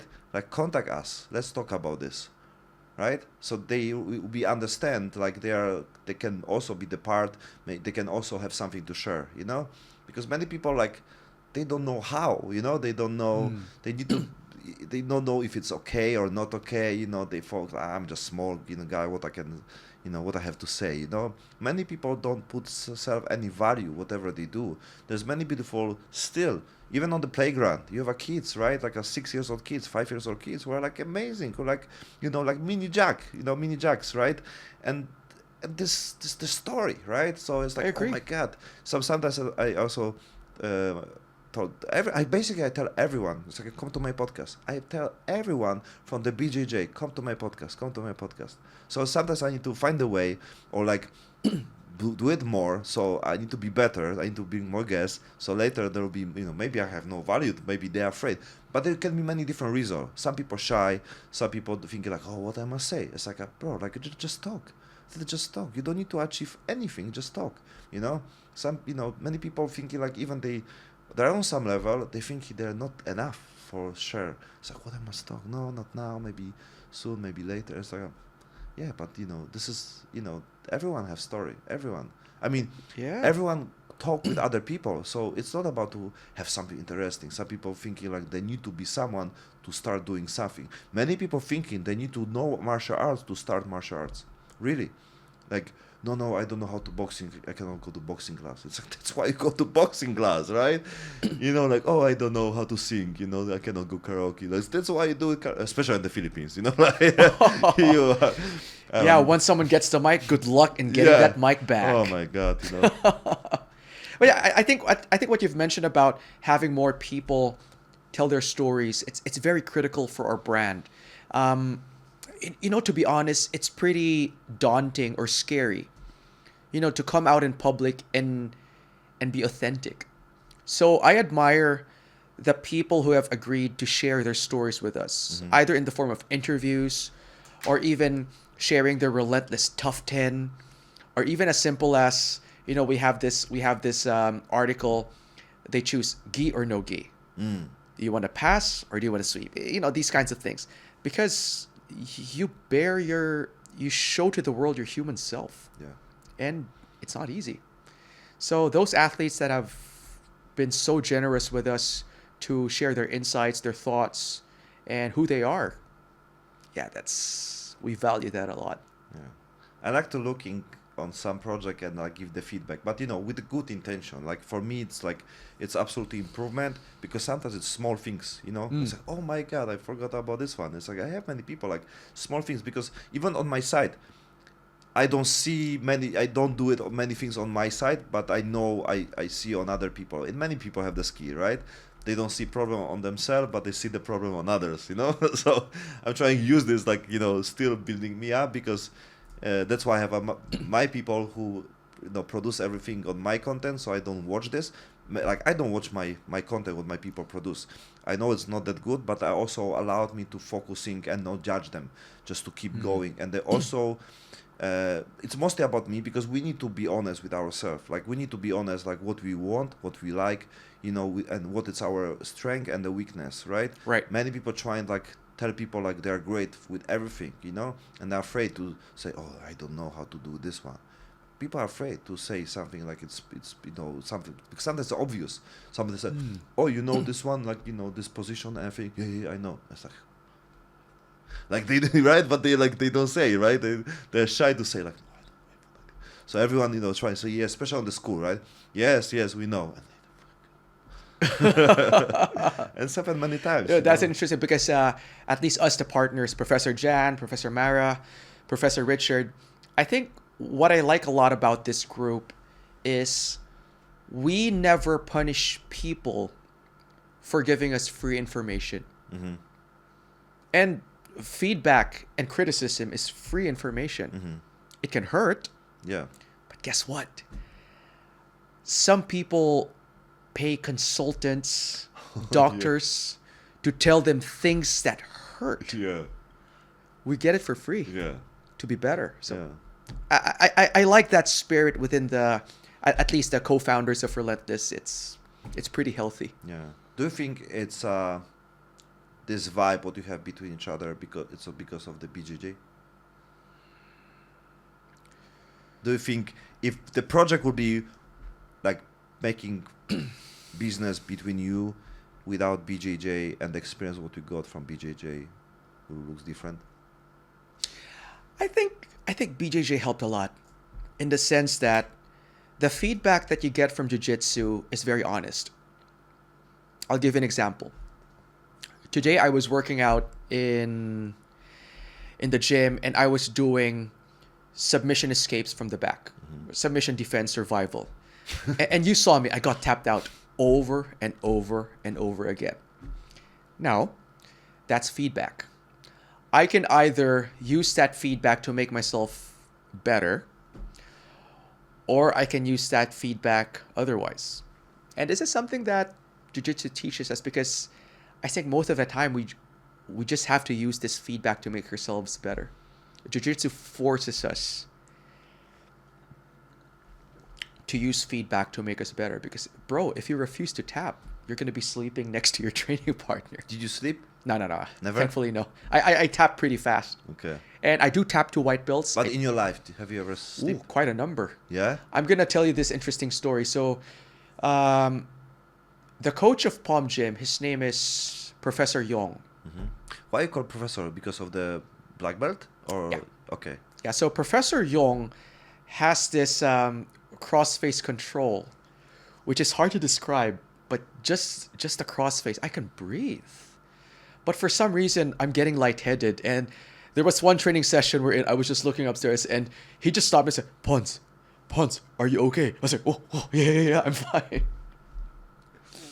Yeah, so yeah, people have put me to sleep quite a number of times too already. Yeah, and another black belt, his name is Bert Sunico.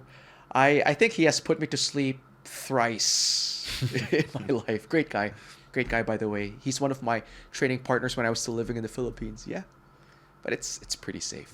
I mean, How about injuries? oh, quite a lot. Maybe. It was tricky question because, like, it's also, like, I told my friend, like, oh my God, I have this one. I think I've broken this. I go X-ray, like, one time a month, just to check if it's not broken, But it's like, though, I have my doctor here. When whatever I go, he always say, it's okay, like, I mean, it's positive, things, but, because he always say, okay, whatever happened, like, it's okay, don't worry, like, this one, just rest. I said, but I don't want to rest, like, I need this hand, I need this leg, it's like, just don't work out too much, and, like, it's not the answer, like, good, because he's so positive, right? But the second, like, can you help me with this one so I can use the hand and then my leg to be active? Not much, just the medicine. I said, no medicine. So yeah, it's interesting what you said about resting, because for me personally, that is a huge challenge to get myself to stop and rest a bit.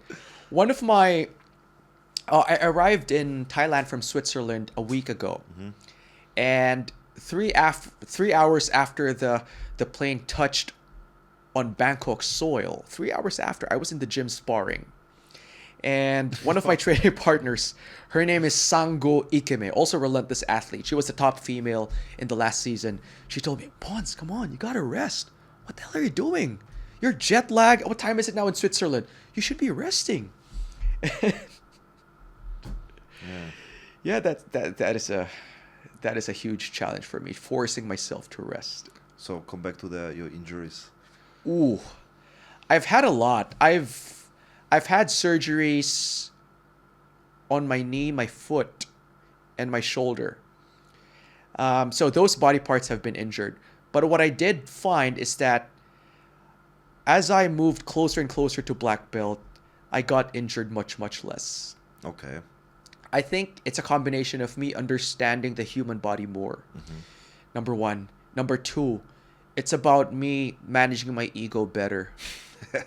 I mean, as I told you today, I tapped out so many times to white belts, and it's fine. So it was also about the ego? You want to go? I think so. Okay. I think so. Before, when I was a blue belt, I would refuse to tap to white belts. But I just realized, I mean, what's the worst that can happen? They're friends. Yeah. They're giving you free feedback that you made a mistake. Just take it and learn from it. Today, white belts tapped me out. And guess what? I learned. I was supposed to compete with him on the ASEAN BKK. But like with the no gi, basically I lose, so I didn't compete with him. So I'm good. I'm lucky because he's good. He's good. Yeah, that athlete from Palm Gym, pretty. But I think in general, Palm Gym produces extremely good competitors. Extremely good, very, very technical, very, very technical.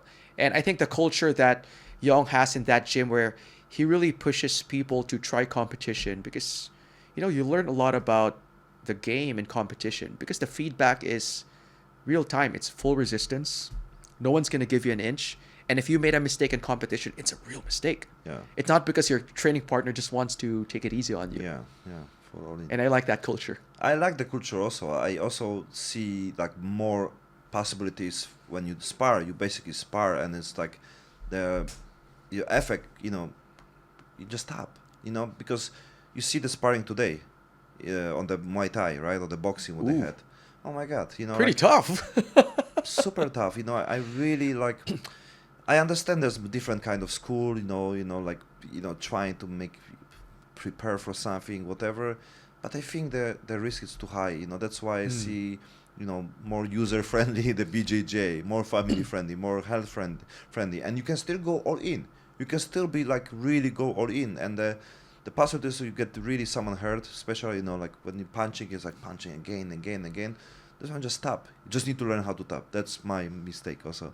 Yeah. I don't learn. 100%. I didn't learn. Yeah. 100%. Even today, I have Ali, what I also have sparring, right? I also did like because he was like trying to really push. Yeah, Ali, the guy from Guinea, if I'm not mistaken, he's no gi, right? No. Yeah. He competed in Relentless, undefeated. Okay. In Relentless. Oh wow. Great okay. guy. So you have also ranking. There is because every season we collect points in all Relentless events in all the countries that we operate, and if you win by submission, there's a certain number of points. If you win only by points, there's a lower tier. If you finish your opponent in less than 1 minute, there are bonus points. You beat a black belt, there's more points. You beat a brown belt, purple belt, there's additional points. So it's pretty interesting. Wow. So It's Ali, like a game. You're like, okay, I need to have this one, so I do that. Yeah, and it's feedback. It's feedback, and it also helps people push that. Oh, guess what? The last time I beat a blue belt and I got this number of points, and then they would contact me, Ponce, I want to face a purple belt. Could you make that fight happen for me? Oh, okay, let's get to work. Okay, nice. And that is interesting. Ali is currently a white belt, but his stand-up game is, in my opinion, no disrespect to Yong, but Ali's stand-up game is, in my opinion, higher than a white belt. He has a very good no-gi judo game, and we featured him in some highlights in Relentless too. Great guy. Yeah, this is like you have a variation of the people there, and I think it's also like everyone have or abilities, skills, and the body also, right? The weight is also quite Correct. different from like 60 kilo to 100 kilo basically, but it's great. It's like you can mix, like even compete with the girls. It's also nice because you have a different the flexibility and everything, and Meaning pom gym, that is, yeah? Yes, pom yes, gym, yeah. yeah. As but most of the pom gym are also Khao people, right? So I think mostly, yeah, I think 90%. But the people come from the different places. It's also great because it's also even when people go for like 3 days and connect with the networking, have more time. Basically it's not that intensive, but the same time you have like a 2 class, and like you can personal approach. We can talk with the people, have more time to relax, but at the same time, to evolve as a person and realize like, okay, like you are normal people like me. Hey, okay, it would be cool, Yeah, I want to try that academy, Khao BJJ. I want to try their camps because the academy opened when I was not in Thailand because I would travel a lot. I think I was in Europe when Khao BJJ opened. Yeah, And what I find first, interesting is that they get black belts from different areas of Asia. They fly them in. Yeah. And they do seminars, camps, classes from different perspectives and different styles. Yeah. How was it like? Was great. We have Raul, who's also 1FC veteran. We have a Major, also 1FC black belt. Like amazing people with with a great background and like really amazing like way to teach other people and give that personal approach, the advice and everything. And it was also great because we have time, we can ask them on the mat, the same time on the evening. So you talk about everything around, and you realize like, oh, that's why they're like this. Oh, Major, it's also try and be like a psychotherapist and everything. And you have that is interesting. Yeah. So then it's like, oh wow, like you understand there are not people who just fight, but they have work, they have business, they have mission, they have plans, they have family and everything. And then you see the stories. It's like, oh my God, like this is not only they're this. as human as everyone else. Yeah. And everyone have interesting, experience. We have on this camp was Will Chop, who was a fighter of the UFC, fighting with Max Holloway. who was my guest like just 2 weeks ago, I don't know, but like 3 weeks ago, right? So you come, it's like, I just, because he looks like Stipe Miocic, like 30 kilo less, right? And like I said, you looks like Stipe Miocic from UFC, and it's like, yeah, many people tell me, but I also fought UFC, and it's like, what? And like, yeah, I fought Max Holloway in Singapore. It's like, no way. Like I go BJJ camp, right, with the guy who fight on the UFC with the Max Holloway, my favorite fighter, you know. So it was amazing. Like I'm really glad I can, and it's also I think the BJJ are more connect with the people who are like achieving something on the sport, even black belt and everything, and you can learn from the top, and it's like you are like basically on the same level in case about being human. You know what I mean? Like there's not like I'm the professor. They don't put self as a like, you know, I'm here and you are here. You just start what you know about the sport. You know, just watch me. You know. So I've met a lot of black belts who are quite humble. Yeah. And that is good for the sport. Very inspiring. I'm curious, Mario. I want to ask you because you've done the Khao Yai BJJ camp. Which of the black belt instructors that you've worked with in the camp did you feel have quite a profound impact in how you see jiu-jitsu, how you play the game? Raul. Yeah, Raul from India. I think he have his school in Singapore. He's also, I think he's MMA. He's black MMA belt, based. yeah, but MMA based. Especially about, you know, the way how he talk, you know, the way how he teach, you know, and you know the time what he spent with the people, connect with the, you know, we basically have the longest conversation together. So that's why, you know, like for me it was not about exactly things what's happened there, because I was just first time, my second or third time on the mat, and you know, like, so was everything fresh for me. So I didn't even know about the point, about, you know, what's going on and everything. So I just absorb everything. I just practice. I more enjoy when I do sparring. That's what I love, you know. Because, some techniques, okay, you know, I need to learn. But, you know, like, I just just have fun, you know. So it's allowed me to basically be active, to be, you know, move my body, to burn calories and everything. And like we talked before, and I think the big space of this possibilities is to make this as a hobby. Right.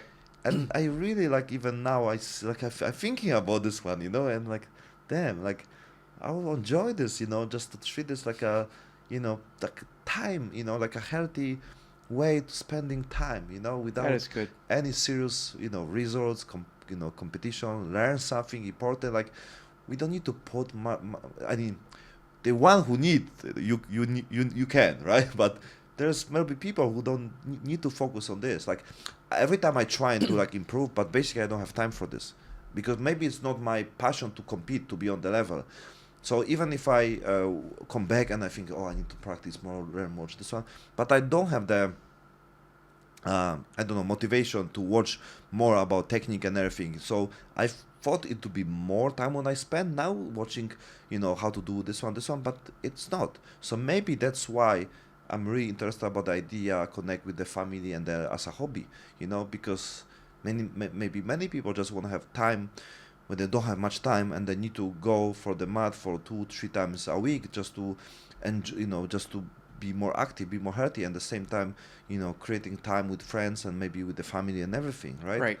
Imagine this one: you have a son, daughter, and everything, and you're going like, you know, someplace on the mat, and you're making at home, right? And you just roll together and everything, and you put, you know, ghee and everything. It's so cool. You know, Having there at is home and with the family, and you see this is not the sport that people have fun.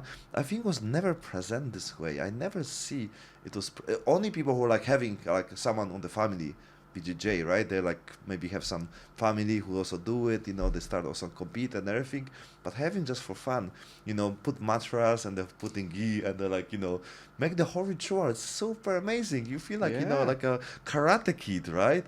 So great. Like before, when you watch Bruce Lee, we want to be a fighter, right? Correct. I think world need more about this one. And the guy who I've interviewed, Jacob from US, he's also actor, so he used his skills from the BJJ for the acting, for the movies. That is interesting. Yes. Jiu-jitsu skills. Yes. Oh, is it he used the jiu-jitsu skills in the action scenes? Yes. Okay. Yes. So he produced that also is like interesting. action movies. Yeah. So he used his, you know, basically experience, right? For the movie, the play, the Yeah, role like this. it's nice knowing how jiu-jitsu is stepping bit by bit into the mainstream. Yes, Hollywood. and I think should be the different ways to promote this sport on the like a hobby, like a fun, like maybe even change just to skills, as I mean the strategy or even the way what it's winning, what it's not, and everything. Because even the terms what you use, I don't know all the terms. Even if I watch many, it's like I will know if it will be really my passion, but do I need to know? That's why many people feel It like helps. yeah, It but helps. like I mean, if many people feel like they don't want to step on this one because there is so many things what they don't understand. That's why the many people who just watch the BJJ is the one who compete or the one who attend or the practice. That's I think there was the big problem when people talk Right. about BJJ. Like the one who watch is the one who do something, who practice, right? But I think we should at least have like a way how we can express the rules, the what we watching, right? What is we watching? Like who can win and when? Like Correct. we don't know this, And even me, I tell you because maybe not many people talk about this one. Even me, I still don't know many things. I told you I practiced like 2-3 months and I don't know. What about the points? He was like, oh, there's points? Like, I compete and I won gold, right? Like, and the day before, I don't know nothing about the points, right? So, yeah, it was That's helpful, fun. It's a fun game. Yeah.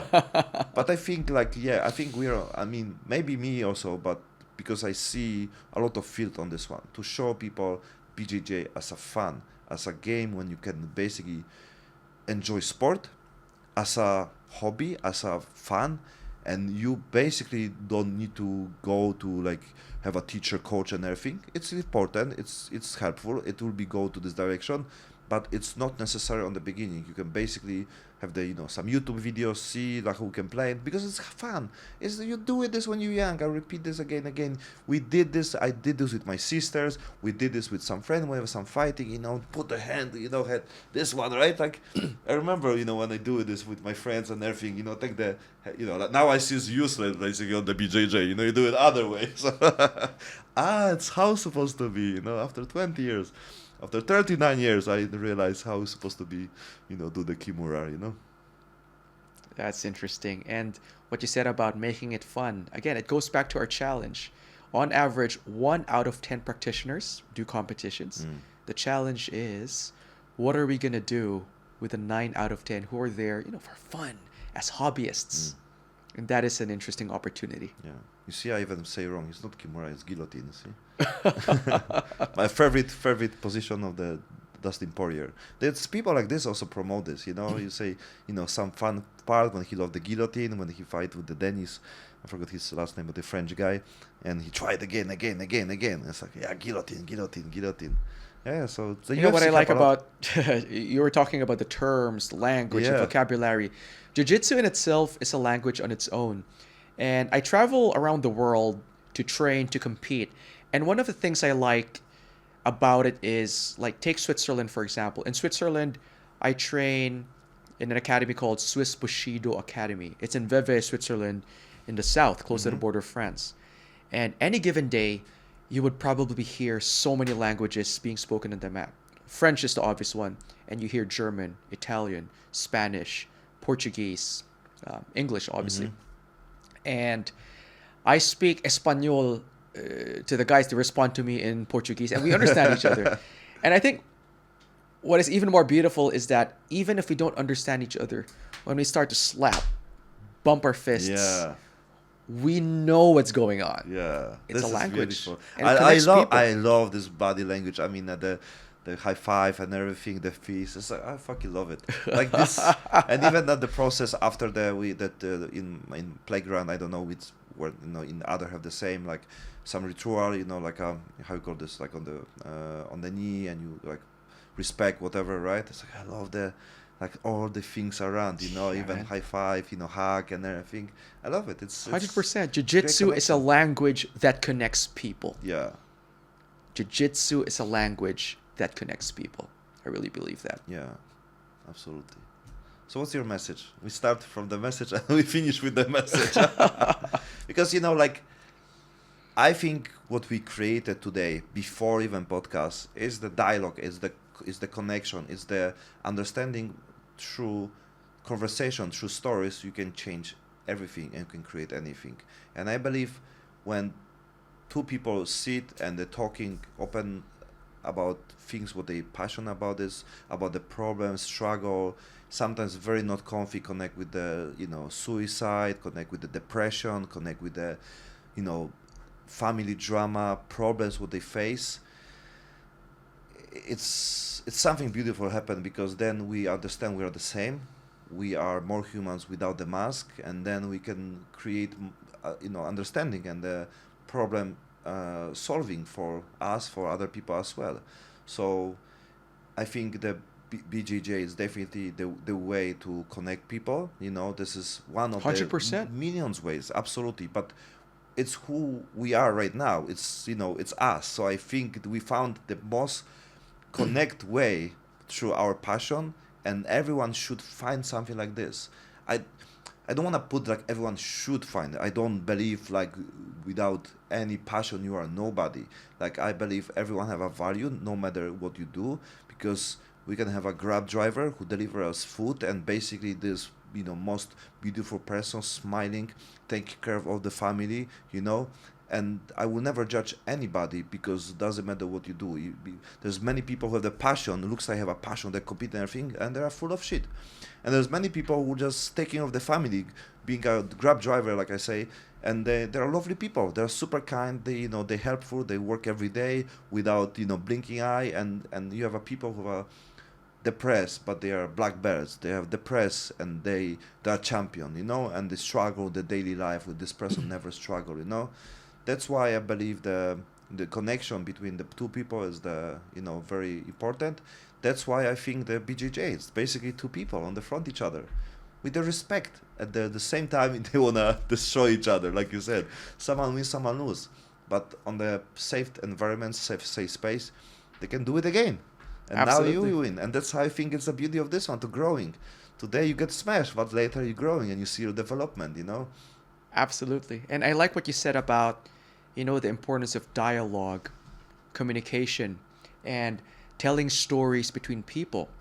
And I think one of the fundamental beliefs that Relentless has is that every person has a relentless story to tell. And if through a competition, a community event, we can tell all these stories either through interviews or even through movement like a fight, then I feel like we've done our job. Yeah.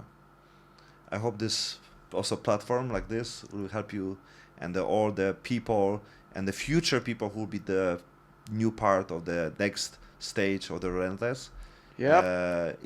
Inspired, and they give much more benefits. Basically, I think it's a big field to discover. I think we are on the stage when the BJJ and the way of life, it's necessary to be active, to be proactive. Like you said, the action makes things happen.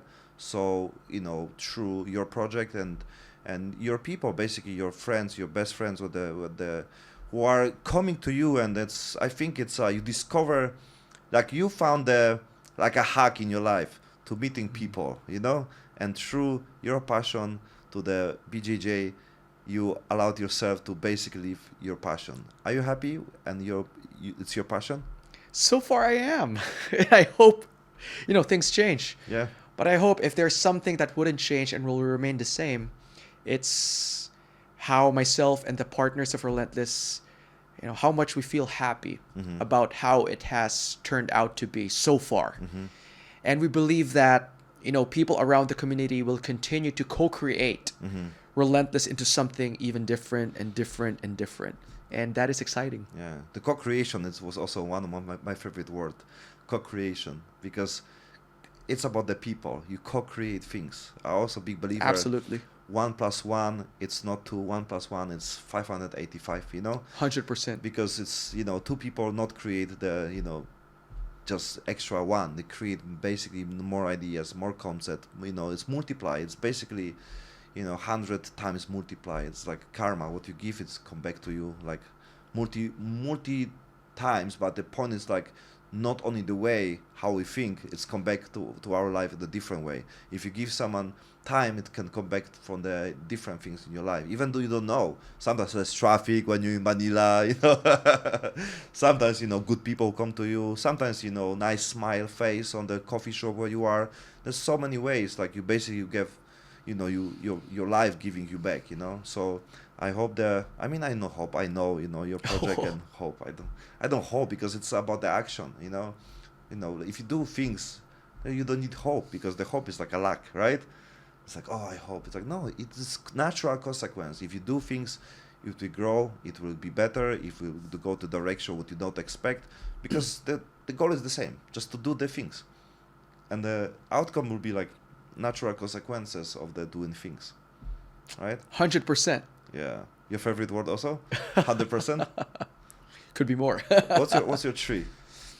Top three? Oh, this can change. But I said that, I like the word passion a lot. That's why you like passion fruit?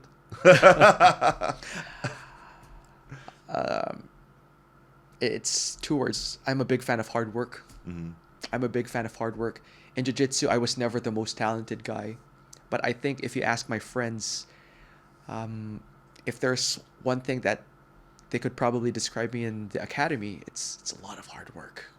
I drill and drill and drill and drill and drill. And maybe you're asking me for three. Last but not the least, I love the word relentless. Mm. Who made the name? It's an English word. Yeah, but who made the brand? The guy who thought about it is one of our partners. Mm-hmm.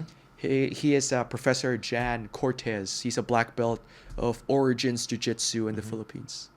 And I like it because it describes a lot of the stories that everyone lives. Yeah. And it's unique, yeah. That's how I found you. Like, I see you everywhere and like, oh my God, like, who is this guy? They're everywhere. Everyone, everyone. It's like, I need to contact with him. Like, Thank you. And later, basically just 1 month ago, like 3 weeks ago, then I, found you are behind this one. So I tried to, this is your also account and everything, But, it's amazing. Like, I see, because I see the even fighters, people compete, people who do something about the sport, but you are connected, also community. You are connected with the creating the story and everything. You are the guy with the microphone. It's like, oh my God, this guy is so much. We try our best. Yeah, man. I'm really, really glad. I'm talking to my friends, my business partner about meeting you, and like, wow, man, amazing. Man. Oh, thank you, buddy. Means a lot to really. Means a lot to the group. Yeah.